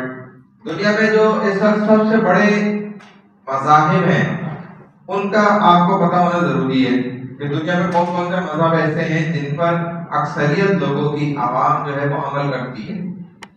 To enable him her to understand the concept of prophethood and its significance। रसूलुल्लाह सल्लल्लाहु अलैहि वसल्लम से रिलेटेड आपकी जो निशानियां हैं उससे रिलेटेड। फिर 4 नंबर पे understanding of the life of prophet Muhammad peace be upon him.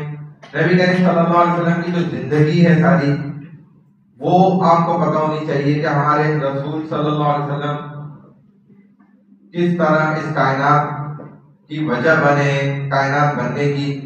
फिर आपका अल्लाह से ताल्लुक क्या है, फिर अल्लाह ने आपको किस तरीके से दुनिया में भेजा है, किस मकसद के लिए भेजा है, फिर आपने यहाँ रहते हुए कैसे मेहनत की है, और फिर आप दुनिया से रुखसत हुए, विसाल हुआ है तो कैसे हुआ है, और आपकी जिंदगी का असल एम ऑफ लाइफ क्या है। तो आपकी पूरी जिंदगी हमें पता होनी चाहिए। फिर कॉन्सेप्ट ऑफ वर्शिप जिसमें इबादत है कि हमें उसका मकसद पता होना चाहिए। हमारे ये क्लास में बैठना भी इबादत है। मैं तो यही समझता हूँ, मेरा तो अकीदा और यकीन यही है कि हम इधर बैठे थे, हमें ये बाइसे सवाब और अजर मिल रहा है इसका, क्योंकि हम क्या बात कर रहे हैं भाई, अल्लाह उसके रसूल की बात कर रहे हैं, इस्लाम की बात कर रहे हैं। इस्लाम की बात जहां भी होगी ना वो मजलिस क्या हो जाएगी, मुबारक हो जाएगी। हदीस में आता है कि उस मजलिस को फरिश्ते घेर लेंगे और फरिश्तों का तांता बन जाएगा, यानी कि एक के ऊपर कंधों पे दूसरा फरिश्ता, फिर उसके ऊपर दूसरा फरिश्ता, फिर उसके ऊपर अगला फरिश्ता, फिर अगला फरिश्ता, ऐसे करते करते वो क्यों एक दूसरे के ऊपर इतना चढ़ रहे हैं, क्योंकि जगह ही नहीं है और उन्होंने इस मजलिस को देखना है। अरे भाई Iqra university room number 402 4th floor, आ जाओ भाई, आ जाओ सारे इधर बैठे हुए तमाम तलबा अल्लाह रसूल की बात को इतने तवज्जो से सुन रहे हैं और मुफ्ती साहब बात कर रहे हैं। आ जाओ सारे, देखो एक दूसरे को आवाज लगा रहे हैं, सब आके एक दूसरे के ऊपर चढ़ गए और ये आसमान तक पहुंच जाते हैं और सकीना इनके ऊपर नाजिल हो जाती है। सकीना मतलब कि जैसे इस बच्ची को नींद आ रही है, सकीना रहमत का नाम है। वो जब आने लग जाती है तो फिर इंसान को यूं होने लग जाता है, ये उस बात की निशानी होती है। वरना इनको बिस्तर पे लिटाओ तो सोएंगे, लेकिन इधर बैठे बैठे माशाल्लाह नींद आती है, तो ये सकीना नाजिल होती है, हदीस में आता है। तो फरिश्ते इनको इतने गौर से देखते हैं, खुदा ना खास्ता कहीं अल्लाह का अज़ाब आ रहा हो ना तो इनकी वजह से वो अज़ाब भी रुक जाता है। मैं ये समझता हूँ कि इकरा यूनिवर्सिटी में इस्लामिक स्टडीज का जो पीरियड होता है, इस्लामिक स्टडीज जो पढ़ाई जाती है, ये इस यूनिवर्सिटी पे अज़ाब को रोकने का एक बहुत बड़ा जरिया सच बता रहा हूं, अगर ये डाल दो ना, यकीन करो ये जमीन के अंदर ना चली जाए, मेरे बाप का डर। ये आप और हम हैं जिन्होंने इसको बचाया है। अब आपके साथ ये तुर्की में देखे ना क्या हुआ, अभी भी एक बंदे ने वहां से वीडियो बना के भेजी है, वो ऐसे धड़ाड़ जो है ना, वो मतलब जमीन अभी भी हिल रही है, यूं करीब हो जाती है और फिर दूर हो जाती है, फिर करीब हो जाती है, फिर दूर हो जाती है। ये अल्लाह दिखाता है। फरिश्ते भी बोलते हैं या अल्लाह ये देखें, ये कव्वाली नाइट कर रहे हैं, नाच रहे सारे। बताएं अभी हम जमीन को खोलते हैं, सारे अंदर चटनी बन जाएंगे, दबा देंगे इनको हम। जमीन अल्लाह के लिए हिलाना में मुश्किल थोड़ी है। फरिश्ते तो चीख रहे अल्लाह से, बोल रहे हैं या अल्लाह ये देखें इनकी माफियां।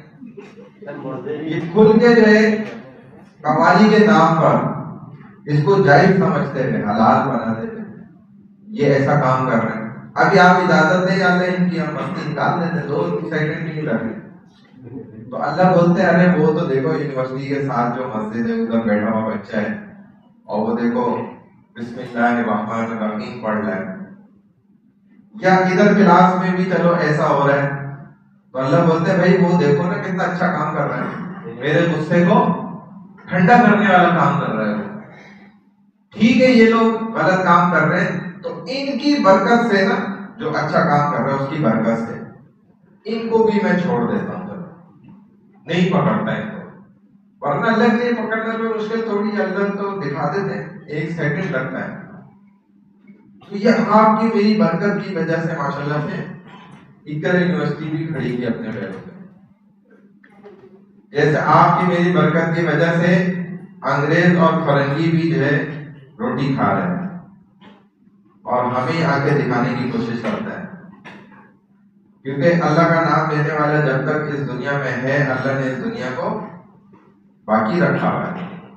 और जिधर अल्लाह का नाम लेने वाला कोई नहीं बचेगा, तो अल्लाह अंग्रेज को थोड़ी देखेगा, अल्लाह इधर क़यामत बर्पा करेगा। ये हदीस में आती है बात, पक्की टक्की बात है। तो यानी कि अभी कौन है सदर यूएसए का? Joe Biden. वो भी देखो आपके मेरे नाम की रोटी खा रहे हैं। अगर हम अल्लाह का नाम लेना छोड़ दें तो उसको रोटी क्या मिलेगी? मौत मिलेगी, क़यामत बर्पा होगी। हमारे नाम की रोटी खा के हमें आंखें दिखाने की कोशिश कर रहे हैं, तो ये गलत बात है, ये बात समझनी चाहिए। क्योंकि उसको आपसे ज्यादा पता है, ये हमारी गलत फहमी है। अल्लाह के रसूल सल्लल्लाहु अलैहि वसल्लम पता है क्या बता के गए, फरमा के गए कि भाई साहब यहूदी तुम्हें ऐसी जगह से धोखा देगा, ऐसी जगह से तुम्हें काटेगा, ऐसी जगह से तुम्हारा सत्यानाश करेगा, तुम्हारी अक्ल भी वहां नहीं पहुंच सकती। हमें जितना इस्लाम का नहीं पता है उससे ज्यादा उनको पता है। क्या करते हैं? हाँ, वो इसलिए सीखते हैं, उनकी नीयत सही नहीं है ना इस्लाम को समझने की। अगर आपकी भी नीयत सही हो तो आप देखना अगली क्लास से सारे टोपी पहन के आ जाओ। मुझे पता है, मैं पहले बता रहा हूँ, उसकी नीयत सही नहीं है। वो किस नीयत से इस्लाम को सीख रहे हैं कि किस तरीके से इस्लाम पे चलने वालों को इस्लाम से हटाएं। नीयत ही खराब है। जब आप खुद तो कहते हैं इन्नमल अमालु बिन्नियात, बुखारी शरीफ की पहली हदीस, व इन्नमा लिकुल्लि इम्रिइन मा नवा, ये आएगी भी आपके लेक्चर में, दुआएं जहां पर अंदर आएगी ये हदीस लेक्चर 3 के अंदर आएगी, जिससे सबसे ज्यादा तलावत करते हैं हर सेमेस्टर में। लेक्चर नंबर 3 नाम है उसका। जिस लेक्चर के लिए बच्चे दुआएं करते हैं, अल्लाह ना करे इस लेक्चर में से कुछ है, और उसी में से आता है। उसमें अरबी बहुत है ना, दुआएं भी उसमें हैं, सूरतें भी उसमें हैं, सेलेक्टेड वर्सेस भी उसमें हैं, हदीसें भी उसके अंदर हैं। और उसको एक तरफ रख दो, बाकी पूरा अपना जो है ना सारा मटेरियल एक तरफ रख दो, तो ये बात है। तो बहरहाल उसमें ये आएगा, वइन्नमा लिकुल्लि इम्रिइन मा नवा फमन कानत हिजरतुहु इला दुनिया फहिजरतुहु इलैहा वमन कानत हिजरतुहु इलद दीन, या कुछ ऐसे अल्फाज है। तो जो दीन के लिए नियत करके हिजरत करेगा उसकी नियत वैसी हो जाएगी, और जिसने औरत के लिए या दुनिया के कमाने के लिए या खराब नियत के लिए उसने हिजरत करी उसकी नियत हो जाएगी। तो अमाल का दारोमदार किस पर होगा? नियतों पर। अब उनकी नियत ही खराब है। अगर नियत सही हो तो फिर बाजों को हिदायत मिल भी जाती है। अभी देखो ना, वो जो इनका बड़ा पादरी था वो मुसलमान हो गया ना, बहुत मशहूर दुनिया का जो इनका बड़ा एक पादरी है। अभी कुछ दिन पहले की बात है, 2-4 दिन पहले वो मुसलमान हो गया, उसने इस्लाम कबूल कर लिया। और वो कहते हैं कि मुझे अब ऐसा महसूस हो रहा है जैसे मैं उजड़ी दुनिया से, किसी वीरान दुनिया से किसी आबाद और तरोताजा दुनिया के अंदर आ गया। आप लाखों करोड़ों जो क्रिश्चियन थे वो उसकी बात कर रहे हैं, सुन रहे यार ये क्या बात बोल रहे हैं, हमारा पेशवा है इसने इस्लाम कबूल कर लिया। तो इस्लाम में तो ऐसी ताकत है, अगर आपका इरादा और नियत अच्छी है तो वो आप भी अच्छे बन जाएंगे। अगर नियत सही नहीं है तो फिर नहीं हो सकता, फिर मुश्किल काम है। बहरहाल तो इबादत भी कैसे होती है, क्या होती है, ये पता होना चाहिए। Awareness about the human rights. दुनिया के अंदर जो हुकूके निस्वा का और उससे मुतालिक जितने भी हुकूक है ना, राइट्स हैं, उनके मुतालिक आपको पता होना जरूरी है कुरान और हदीस की रोशनी में। In the light of Quran and सुन्ना, कि कुरान हदीस उसके मुतालिक क्या हुकूक देता है। बड़े हुकूक देता है कुरान हदीस दूसरों को, लेकिन खुद को जो है ना इंसान को कहते हुए अपने हक छोड़ दो। कुरान हदीस की तारीफ तो ये, जिसकी बुनियाद पर आपको नजर आता है, आपने अपनी जिंदगी में कभी नहीं देखा होगा कि उलामा कोई हक मांग रहे हो, कभी भी नहीं मांगेंगे, क़यामत तक कभी नहीं मांगेंगे इंशाल्लाह। मरने के बाद उनको मिल जाएगा, खुद ही पता है उनको। क्यों नहीं मांगते उनको पता है। देखो कुरान हदीस कभी भी आपको ये नहीं एजुकेट करता, ये तालीम नहीं देता कि आप अपने हक के लिए लड़ना शुरू कर दें। साडा हक इत्थे, ये वाला काम इस्लाम हदीस में है ही नहीं। कुरान हदीस क्या बोलता है भाई, अपना हक छोड़ दो। इससे बड़ा अजर सवाब किसी चीज में नहीं मिलेगा। और दूसरों के हक दो, हमेशा दूसरों के हक देने की तालीम करेगा। तो बहरहाल ह्यूमन राइट्स देख लेंगे, knowledge of Islamic code of life, economical, political and social concepts of Islam. बुनियादी तौर पर जो है ना आपकी जिंदगी में बाय इकोनॉमिकली हो या सियासी एतबार से पॉलिटिकली हो, या आपकी जो आम तौर पे भी सोशल लाइफ गुजर रही है ना, उसमें इस्लाम के कॉन्सेप्ट्स क्या हैं, तो ये सारा कुछ आपको पता होना जरूरी है इस कोर्स को पढ़ते हुए भी और मुकम्मल इस कोर्स को पढ़ने के बाद भी। तो ये चीजें तो इंशाल्लाह आपको पता चली जाएंगी अल्लाह के हुक्म से, हम आहिस्ता आहिस्ता पढ़ते रहेंगे। फिर ये उसकी डिवीजन है, ये कोशिश तो हमारी होती है कि इसी हिसाब से ही चैलेंज है, जो यूनिवर्सिटी की पॉलिसीज हैं उस हिसाब से आपके सेमेस्टर में अगर आवरली होगा या मिड होगा तो वो होगा अपने टाइम पे, फिर फाइनल होगा। बाकी हमारे इधर जो है वो हम प्रेजेंटेशन भी लेते हैं और जो है उसके अलावा असाइनमेंट्स भी लेते रहेंगे आपसे, क्विज भी होगा इंशाल्लाह वो भी करेंगे। उसके अलावा भी जो एक्टिविटीज जैसे आपने आज भी देखी छोटी मोटी, तो वो भी हम करते रहेंगे इंशाल्लाह। जो बुक्स आपको कहते हैं ना, ये ऊपर आपको लाइब्रेरी में मिल जाती है, जो किताबें आपको कही जाती है कि देख लिया करें। एमडी जफर अजीज डेपो उर्दू बाजार लाहौर लेटेस्ट एडिशन ये ऊपर मौजूद है आपके ना, ये वाली बुक है, ठीक है। एमडी जफर की ये इस्लामिक स्टडीज के कॉन्सेप्ट्स आपको समझाने के लिए बहुत फायदा देगी। और इसके अलावा एक पॉइंट जो इधर मैं बता दूं, मेरे जहन में आ भी गया, जो बहुत अच्छी बात है, वो ये कि आप ना जब देखें इस कोर्स को पढ़ें तो आप इंटरनेट की तरफ नहीं जाएं ज्यादा, क्योंकि इंटरनेट पे ना बहुत से मटेरियल, बहुत सा मवाद जो है वो गलत है, उधर से आप भटक जाएंगे और फिर आप पेपर में तलबा वो चीज लिखते हैं स्टूडेंट्स, तो उनके वैसे ही नंबर कट जाते हैं, क्योंकि वहां पे जो है ना बिल्कुल एक्चुअल, वहां पर आपको काउंटिंग नहीं दी गई है, एक्चुअल जो बिल्कुल पॉजिटिव 100% स्टेटमेंट्स हैं वो नहीं दिए गए। गूगल भी इंसान को बहुत गूगल कर देता है, घुमा देता है उल्टा सीधा। तो इस वजह से वो बहुत से स्टूडेंट समझते हैं हम यार छोड़ो ये स्लाइड्स छोड़ो और लेक्चर्स छोड़ो और जो जो किताबें बताई टीचर ने उसको भी छोड़ो, हम बस वो गूगल मारेंगे और कर लेंगे, लिख लेंगे। तो मैं आपको एक बड़ी अजीब सी बात बताता हूँ। मैं अभी ये जो फाइनल पेपर हुए ना, ये अंदर की बात है, मैं आपको पूरी बात तो नहीं बताऊंगा, सेंसर करके बता दूंगा ताकि आप मुझे भी नहीं फंसाएं, खुद को भी नहीं फंसाएं। फाइनल पेपर उधर हो रहा था इस्लामिक स्टडीज का ऑनलाइन, तो भाई ने भी उधर थोड़ा सा हिस्सा लिया। स्टूडेंट बैठा हुआ था उसके साथ, 2 अटेम्प्ट्स की वहां इजाजत होती है। वो फर्स्ट अटेम्प्ट में जो आपके नंबर हो गए, तो उसके मेरा ख्याल है 17 या 18 नंबर बने 40 में से 40 में से। अब उसका एक अटेम्प्ट था, वो जाना चाह रहे थे, मैंने कहा यार छोड़ो मैं करता हूँ, देखता हूँ, चेक करूँ, यही कि मैं तुम्हें बताऊंगा, तुम क्लिक करना डायरेक्ट, मैं तो खुद बैठ के नहीं कर सकता था।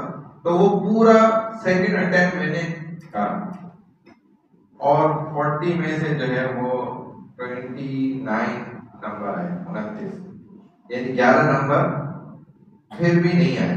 वो क्या मसला था जो मैं आपको अभी मैं बता रहा हूँ ना, गूगल वाला मसला। वो जो टीचर है ना, वो टीचर ही सही नहीं। ये बात मुझे बोलते हुए शर्म आ रही है, उस बेचारे को खुद ही इस्लाम का नहीं पता है। वो जो 11 सवाल गलत हुए ना, जवाब गलत हुए, सॉरी, वो जो 11 आंसर्स रॉन्ग हुए, वो 11 क्वेश्चंस ही रॉन्ग थे। वो 11 सवालों को जब मैंने पढ़ा ना, तो मैंने वही उसको बता दिया कि ये सवाल ही गलत है, और जब सवाल गलत है तो उसका जो ऑप्शन दिए ना उन्होंने 4 आंसर में, उसका सही जवाब ही नहीं आंसर। क्यों नहीं है? क्योंकि टीचर ने गूगल से सवाल निकाले, गूगल से आंसर निकाले, उसका सही जवाब ही नहीं है उसने ऑप्शन के अंदर। तो वो सही कैसे हो सकता है? जब सवाल ही गलत है तो जवाब सही वाला भी चलो गलत सवाल के मुताबिक भी नहीं है उसमें, तो जवाब सही कैसे होगा? कोई कर ही नहीं सकता। आप सारे भी सेलेक्ट करके देख लें तब भी सही नहीं होगा। और गूगल भी ये मसले हो, तो इसीलिए जो है कहते हैं कि भाई उस सब्जेक्ट का स्पेशलाइजेशन होना बहुत जरूरी है किसी का। अच्छा भाई,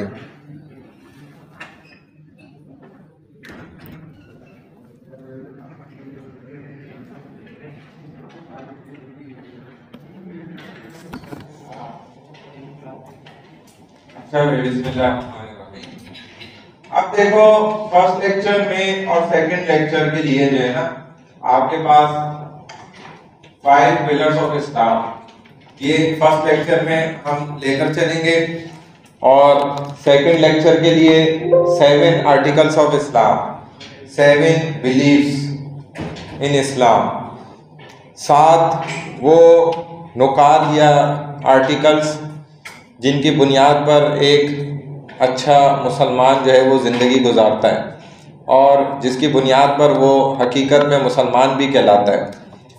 तो 5 पिलर्स ऑफ इस्लाम के पॉइंट्स जो हैं वो मैं इधर इन शॉर्ट बता देता हूँ। 7 आर्टिकल्स ऑफ इस्लाम के पॉइंट्स इन शॉर्ट मैं आपको यहाँ पे बता देता हूँ। और ये हमारा जो स्लाइड है इसका नाम है इंट्रोडक्शन टू इस्लाम। देखिए 5 पिलर्स ऑफ इस्लाम आपको पता है बहुत बुनियादी चीज़ है। वो 5 बुनियादी सतून जिन पर इस्लाम की इमारत जो है वो खड़ी हुई है, जिनमें सबसे पहले बिलीफ है, यानी कि अकीदा, यकीन होना। बिलीफ जो है ये सबसे पहला नुक्ता है, फर्स्ट पॉइंट है किसी भी मज़हब या दीन को समझने के लिए, उस पर चलने के लिए। बिलीफ होना, आपका अकीदा, यकीन होना, ये बहुत ज़रूरी है। सेकंड नंबर पे वर्शिप है, यानी कि इबादत करना। थर्ड नंबर पे अगर इस्लाम को आप ले रहे हैं तो उसमें फास्टिंग है। रोज़ा रखना। 4th नंबर पे आर्म्स गिविंग है, यानी कि ज़कात अदा करना। और लास्ट 5th नंबर पे हज करना। ठीक है, ये इस्लाम के बुनियादी 5 क्या हैं, पिलर्स हैं। 5 पिलर्स ऑफ इस्लाम क्या कहलाते हैं? Belief, worship, fasting, arms giving, pilgrimage, हज करना। ये बात हो गई। अब इसके बाद जो है 7 आर्टिकल्स है, उनमें क्या है? Belief in one God, belief in all the profits, यानी कि एक अल्लाह पर यकीन होना। दूसरे नंबर पे तमाम नबियों पर यकीन होना, बिलीफ इन द बुक्स, जो अल्लाह ने हमें किताबें भेजी हैं उन तमाम किताबों पर हमारा यकीन होना, ये तीसरे नंबर पे। 4th नंबर पे तमाम फरिश्तों पर हमारा यकीन होना, believe in all the angels, believe in the day of judgement, जो फैसले का दिन है, हिसाब किताब का दिन है, उस पर यकीन होना। लाइफ आफ्टर डेथ, मरने के बाद दोबारा उठने का, दोबारा जिंदा होने का यकीन होना। और लास्ट है बिलीव इन फेट, आपकी जो तकदीर है, जो अल्लाह ने मुकद्दर की है, उस पर यकीन होना। ये 7 आर्टिकल्स हैं। यहाँ तक बात समझ आ गई? ये मैंने इन पॉइंट्स आपको बता दिया। इन डिटेल हम इसको इंशाल्लाह लेकर आहिस्ता आहिस्ता नेक्स्ट क्लास से शुरू करेंगे। अच्छा, अब ये एक छोटी सी एक्टिविटी वो ये है कि भाई जो भी आपकी क्लास का चौधरी बनना चाहता है मेरे साथ साथ, वो खुद हमें बता दे, हाथ खड़ा कर दे, तो हम समझ जाएंगे कि भाई ये CR बनना चाहता है, ये क्लास को मेंटेन करके चल लेंगे। एक तो उन साथी ने खड़ा किया हाथ, एक उन्होंने किया, 2 हो गए। तीसरे ये हमारे साथी हो गए। चौथे और कौन है जो बनना चाहता है लड़कों में से ना? CR बनना चाहता है, मॉनिटर बनना चाहता है 5वें नंबर पे। और कोई है जो साथ साथ चलना चाहता है सबको लेकर लड़कों में से? बस ये 5 लड़के हैं। और कोई छठा है? ये भी है। और कौन है? आप तो हो गए ना। और कोई है जो CR बनना चाहता है, क्लास को लेकर चले? थोड़ी जिम्मेदारी का काम होता है, हल्का फुल्का, ज्यादा बर्डन नहीं डालते हम, ज्यादा हम अपने ऊपर ही लेते हैं। कुछ चीजों के लिए जो है, कुछ चीजों के लिए हम उसको अपने साथ साथ लेकर चलते हैं। कभी जाहिर जरूरत पड़ जाती है, इंसान है, आप भी बनना चाहते हैं। तो टोटल कितने हो गए? 7 हो गए। अच्छा, इन 7 में से जो आप है ना, पहले थोड़ा सा बाहर निकल आए, खड़े हो जाए। लड़के भी इनको वोट दे सकते हैं। हम इनके मुताबिक वोट ले रहे हैं कि मतलब कौन जो है वो CR बन जाए और कौन लड़कों की तरफ से क्लास को संभाल ले। बात समझ आ गई ना? तो ये जो हमारे, आपका नाम क्या है? मोहम्मद तंजिल। तो भाई मोहम्मद तंजिल साहब को हम CR बना दें, इसके लिए कौन कौन वोट देता है, तो हाथ खड़ा करके ना हमें बताएं। हाथ खड़ा करके, ऐसे खड़ा करके बताएं हमें। अच्छा भाई, 1 2 3 4 5 6 7 8 9 10 हो गए। और कोई है? चलो ठीक है, हाथ नीचे करने बैठ जाए। अब जो सेकंड साहब थे, आप नहीं आने चाह रहे? अच्छा, यहाँ से जो दूसरे यहाँ के वाले, अब ये आपका नाम क्या है? अभी आप बैठ जाए पीछे वाले। अब्दुल्ला बिन मोहम्मद अली। ठीक है, इनको जो वोट देना चाह रहे हैं हाथ खड़ा करके, लड़कियां भी वोट दे सकती हैं। इनको वोट दें। कौन कौन इनको CR बनाना चाहते हैं? 1 2 3 4 5 6। यहाँ से कोई नहीं है। 7 हो गए। चले बैठ जाए अब्दुल अली भाई। अच्छा, इनके बाद जो पीछे वाले थे वो खड़े हो जाए। आपका नाम क्या है? अल्तमश भाई। इनको कौन कौन वोट देना चाह रहे हैं? हाथ खड़ा करें। आप भी देख सकते हैं उनको। 1 2 3 4 5 6। यहाँ से कोई नहीं है। 6 हो गए। ठीक है, अल्तमश भाई बैठ जाए। और कौन था? खड़े हो जाए। क्या नाम है? हमजा भाई। हमजा भाई के लिए वोट दें सारे। 1 2 3 4 5 6 7 8 और कौन है 9 10 11। ये तो 11 लोगों ने दिए हैं। बैठ जाए। क्या नाम बताया था? हमजा भाई। और कौन है? एक और थे ना आप भी। आपका नाम क्या है? फरहान, अरसलान, अफनान, अफनान भाई। भाई देखो बात ये है कि बहुत सारे लोग ऐसे हैं जो किसी को भी वोट नहीं दे रहे, तो ये गलत बात है। किसी को तो यानी कि आप एक को तो इनमें से दूल्हा बनाएंगे ना, बगैर दूल्हा के तो बारात होगी नहीं, बगैर दूल्हा की बारात कौन सी है? मैं तो हूँ, वो तो सही है, लेकिन वो स्टेपनी पे भी एक दूल्हा होना चाहिए। दोबारा करें?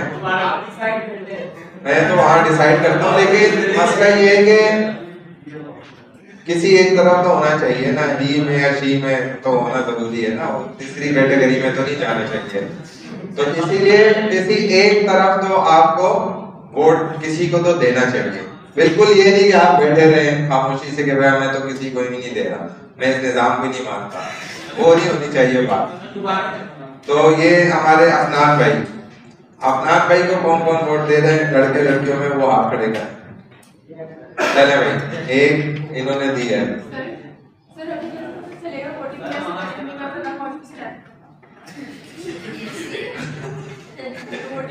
बस शक्ल देख के भी यार इंसान को पता चल जाता है। मुझे तो इंट्रोडक्शन करें। चलो भाई आ जाओ अपना भाई, इंट्रोडक्शन दो, आ जाओ थोड़ा सा बताओ, फिर तुम्हें सेलेक्ट किया जाएगा। भाई इसी तरह जो और भी हमारे 4-5 है ना, उनको भी हम बुलाते हैं। थोड़ा सा इनको अपने मुतालिक बताएं, नाम बताएं, ताकि आपको फिर हम सेलेक्ट कर पाएं। चलिए भाई हम सुनते हैं। मेरा नाम अफनान है और मैं पंजाब से आया हूँ यहाँ पे स्टडी करने के लिए। पंजाब से आए माशाल्लाह जी, और मैंने अपना FSC जो इंटर मैंने किया है वो पंजाब से किया है, और यहाँ पे आके मैंने मीडिया साइंस में एडमिशन लिया है अपना। कितना अर्सा हो गया आपको आए हुए? और यहाँ पे 2-3 महीने हुए हैं। 2-3 महीने हो गए माशाल्लाह। पंजाब से हैं जो कि दूर है, यानी कि यूँ समझ लें कि पाकिस्तान का वो एक किनारा है और एक किनारे पे ये कराची है, तो 2 किनारों के दरमियान में काफी फासला है, कई हजार किलोमीटर का ये रास्ता तकरीबन बन जाता है। तो इतनी दूर से भी वो माशाल्लाह यहाँ पे पढ़ने आए, ये मतलब हमारी कुछ नसीबी है। इकरा यूनिवर्सिटी की भी कि माशाल्लाह इधर भी लोग चलो पाकिस्तान के अंदर से भी ट्रेवल करके तो आ रहे हैं ना अल्हम्दुलिल्लाह, और हमारे मदारिस में तो इससे भी ज्यादा होता है। खुद मेरे अपने साथ जो है वो अमेरिकन नेशनल लड़के पढ़ रहे थे माशाल्लाह, उन्होंने पढ़ा है हमारे साथ। ऑस्ट्रेलियन नेशनल लड़के और लड़कियां भी 5 कपल्स थे जो पढ़ रहे थे हमारे बिनोरी टाउन मदरसे में माशाल्लाह। हमारे साथ जैपनीज लड़के भी पढ़ रहे थे, चाइनीज लड़के तो बहुत थे बेतहाशा, उनके लिए तो बाकायदा पूरा उधर एक किचन बना हुआ है बिनोरी टाउन के अंदर, जिधर बनते ही सारे चाइनीज खाने हैं। बनाने वाला भी हालांकि पाकिस्तानी है, लेकिन वो चाइनीज खाने वो चाइनीज लोग इतने पसंद करते हैं हलाल वे में, क्योंकि मुसलमान है। चाइनीज लड़के तो बेतहाशा थे, हम उनके साथ जाके कितनी दफा खाने खाते थे उनके, जब हमें चाइनीज राइस खाने, सूखे खाने खाने जो उनके उबले हुए बनते हैं, वो कभी हम भी टेस्ट चेंज करने के लिए ना वहां जाते थे उनके किचन में, तो हम पैसे दे के खाते थे, उनके लिए फ्री था। वो इतने जबरदस्त माशाल्लाह पकते थे, ताजा ताजा, और हमें बहुत अच्छे लगते थे उनके खाने भी। तो वो चाइनीज भी हमारे साथ पढ़ लेते। बाकी ये अफ्रीकन, इंडियन, सऊदी अरेबियन, ये तो बहुत बेतहाशा लड़के वहां पढ़ते थे। फिर परवेज मुशर्रफ साहब ने मेहरबानी की, इनको धक्के मार मार के, लाते मार मार के वीजे कैंसिल कर करके।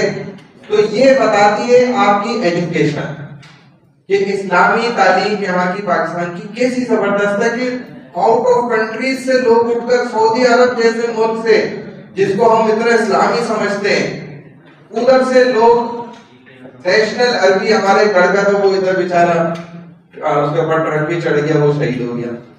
कितने ऐसे भी हादसात वाकयात हुए। नई नई शादी हुई, नौजवान था बिल्कुल, और इतना जबरदस्त जा रहा माशाल्लाह। तो तो इस सऊदीया के लड़के भी आके माशाल्लाह इधर कुरान वो हदीस पढ़ लें। आपके मदारिस की ऐसी शान है, ये बहुत वकार की इज्जत की बात होती है कि दूसरे ममालिक से लोग आके तालीम इधर हासिल करें। चले अपना भाई बहुत शुक्रिया। दूसरे कौन थे कौन है? अब इनके लिए वोट इधर खड़ा करके हम लें या क्या करें? अब इनको कौन कौन वोट देता है? अफनान भाई को जो लाहौर से आए हैं। चलो ठीक है, अब नेक्स्ट कौन है उसको बुलाएं। नेक्स्ट आ जाए, जल्दी से आ जाए। थोड़ा सा जैसे देखो इन्होंने इंट्रोडक्शन दी है ना, आप भी करें, क्या पता वोट बढ़ जाए। अभी तो हम सीआर तो सेलेक्ट कर लें, जल्दी से आ जाए, बताएं इनको अपने बारे में। अस्सलाम वालेकुम, मेरा नाम मोहम्मद तंजील और सेकंड सेमेस्टर है मेरा बीबीए में। और जॉब और बीबीए साथ चल रही हैं अल्हम्दुलिल्लाह 2 साल हो गए पाकिस्तान नेवी को सर्व करते हुए। और मेरा शॉर्ट इंट्रो यही है। और आप कहाँ के रहने वाले? सर पैदाइश जो है वो है मेरी डेरा गाजी खान से। अच्छा। और मुस्तकिल पता फिलहाल यहाँ की है जी। ठीक है, इनको कितने वोट मिले थे? जो हमने गिने भी थे 7-8 थे, 11 मिले थे।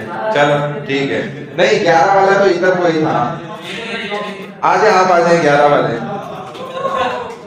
आ जाए। बस इनका इंट्रोडक्शन ले रहे थे। इनको वैसे ज्यादा मिले हैं वोट लड़कों की तरफ से ना। अब थोड़ा आप अपना भी नाम शाम बताएं, कहाँ से आए, क्या कर रहे हैं।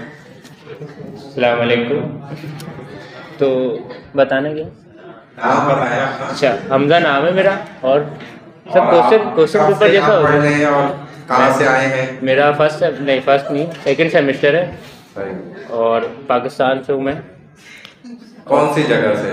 मैं FB एरिया। अच्छा, कराची की? कराची की पैदाइश हुई है सर। कराची में जब भी तो इकरा यूनिवर्सिटी।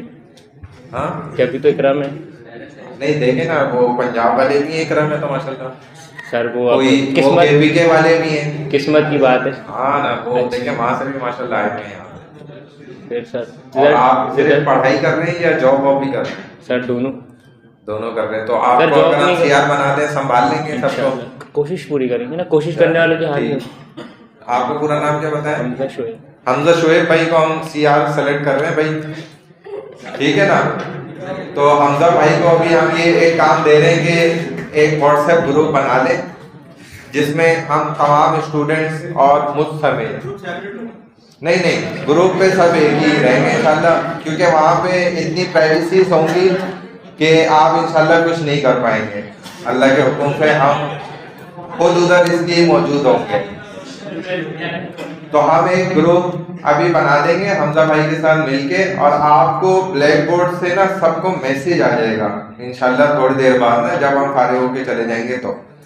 तो उस लिंक से आपने क्या करना है, व्हाट्सएप ग्रुप को भी ज्वाइन कर लें, और हमारा एक यूट्यूब का चैनल है वो लिंक भी आपको दे देंगे, उसको भी ज्वाइन कर लें तो अच्छा होगा, क्योंकि वहां से आपको लेक्चर्स मिलते रहेंगे। सब बता देना, ठीक है ना, वो भी हम आपको दे देंगे। क्या बताना? लाइक शेयर सब्सक्राइब कर। हाँ, वो तो ये खुद ही करेंगे ना बचूंगे सारे। उसको जो भी सब्सक्राइब करना होता है, लाइक करना होता है, वो आप लोग कर बेल आइकन दबा देना। हाँ ठीक है, वो दबता भी नहीं है आसानी से, वो हम समझा देंगे। तो ये काम हो गया ना, ये हो गया। अच्छा ठीक है, आप बैठ जाए। फीमेल की तरफ से कौन सीआर बनना चाह रही है? नहीं तो मैं फीमेल की तरफ से नहीं बना सकता। हाँ भाई, कौन करना चाह रही है? अभी जो मैंने सवाल दिया उसका जवाब मिल रहा है। क्या सवाल है? क्या होगा? हाँ, अभी ग्रुप तो कंबाइंड है ताकि तमाम स्टूडेंट को पता चलता रहे क्या चल रहा है। कौन फीमेल की तरफ से सीआर आप बनेगी? यूं कर लीजिए। कौन करना चाह रही है जल्दी बताएं, बना दे, हम फिर क्लास का टाइम खत्म हो रहा है। जल्दी बताएं कौन करना चाह रही है, जो थोड़ा सा संभाल सकते हैं सबको। आपको बना दे, क्या नाम है आपका? अलीशा को हम बना रहे हैं भाई, ठीक है। फीमेल की तरफ से सीआर जो है अलीशा को बना रहे हैं। तो आपका भी लिंक तो आ जाएगा, उस पर हम ऐड कर देंगे। लेकिन होगा ये कि एडमिन जो है ना आप दोनों को भी बनाएंगे, ठीक है ना। तो ग्रुप पर ही मेरा भी चूंकि आपको नंबर मिल जाएगा, मैं पूछ भी लूंगा कि हमने जिन जिन को सीआर बनाया है वो मुझे पर्सनल मैसेज कर दें, तो फिर ये तो एडमिन होंगे, ये मुझे बना देंगे, आपको भी बना देंगे, उस हिसाब से हम चलते रहेंगे, ठीक है भाई। ये डिसाइड हो गया ना हमारा। बस क्लास हमारी यहाँ तक थी, बस अटेंडेंस जो है ना वो आपकी रह गई है सेकेंड हाफ की, उससे ही हम फर्स्ट हाफ भी लगा देंगे इंशाल्लाह।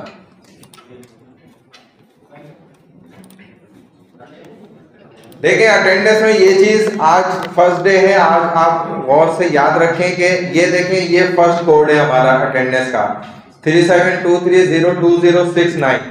इसमें याद रखें जिन स्टूडेंट्स के नाम मौजूद हैं तो उनको ये याद रहना चाहिए कि फर्स्ट सेक्शन में उनका नाम है अब्दुल रहमान, अब्दुल्ला बिन मोहम्मद अली, ऑन अहमद, आकिब रहमान, फरीहा फहीम, हमजा अब्दुल हमीद, हारिस शब्बीर, हिबा आसिर, हुजैफा इनाम, मौज़म फहद, मोहम्मद अफान, मोहम्मद बिलाल नजम, मोहम्मद फैजान, मोहम्मद हम्माद हुसैन, कामिल इकबाल, मुनीब खान।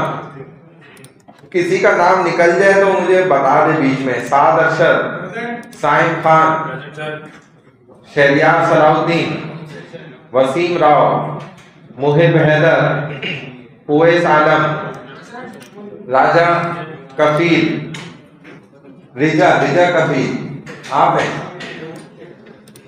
सैयद अली हसनैन, सैयद फर्क अली, सैयद हमजा अली, मोहम्मद गाजी, मोहम्मद शाह उमर, उजाला कौन है?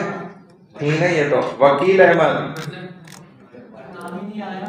वो देखो आगे भी सेक्शन है ना, हो सकता है सेकंड सेक्शन में हो, तो अपना ये सेक्शन कोड याद रखना है कि फर्स्ट में हूँ सेकंड में हूँ, ये आप याद रखा करें बस।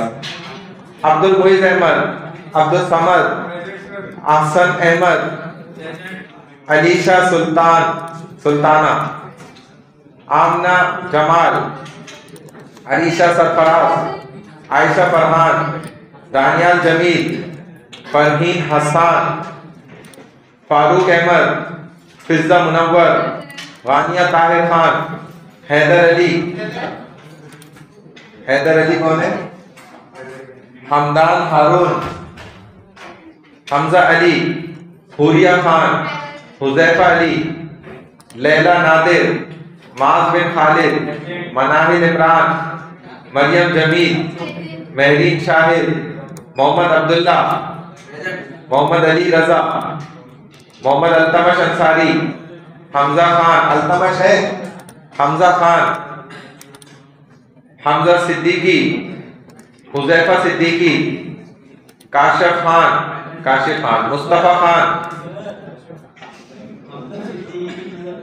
हमजा सिद्दीकी हो गया, मुस्तफा खान, मोहम्मद नौमान, समीर खान, तंजील, उमेर एजाज, वलीद शाह, नेहाल अहमद, रुमैसा, समीरुद्दीन, सानिया नौमान, शेख सालार बिन फैसल, मोहम्मद मोइनुद्दीन, मोहम्मद नाफे हुसैन, महनूर शाहिद, उबैदुर रहमान, उमैस अहमद, उसामा रहमान,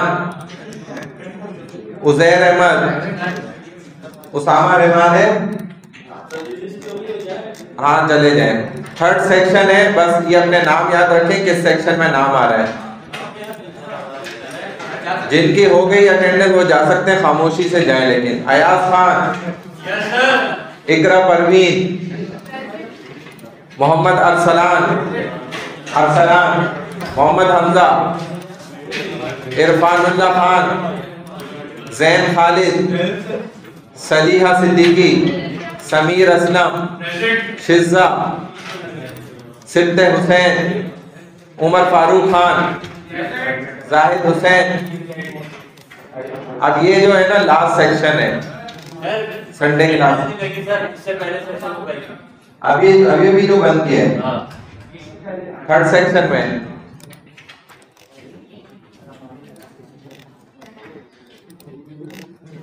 क्या नाम है? उमर फारूक तो लगी हुई है। अल्लाह के बंदे देखा तो करो। लास्ट सेक्शन ये है।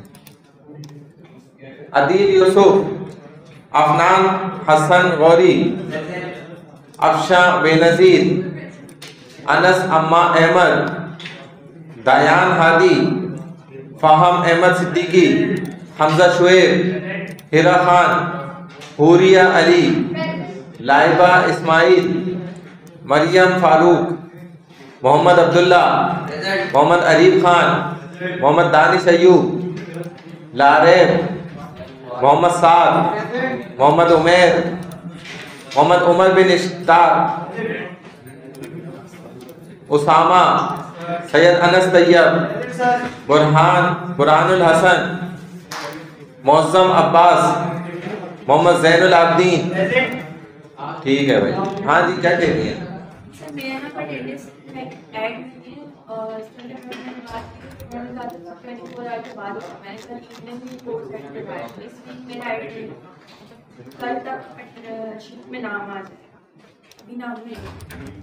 है ना, आप मुझे लिख कर दे दें पेपर पे ना अपना आईडी और नाम।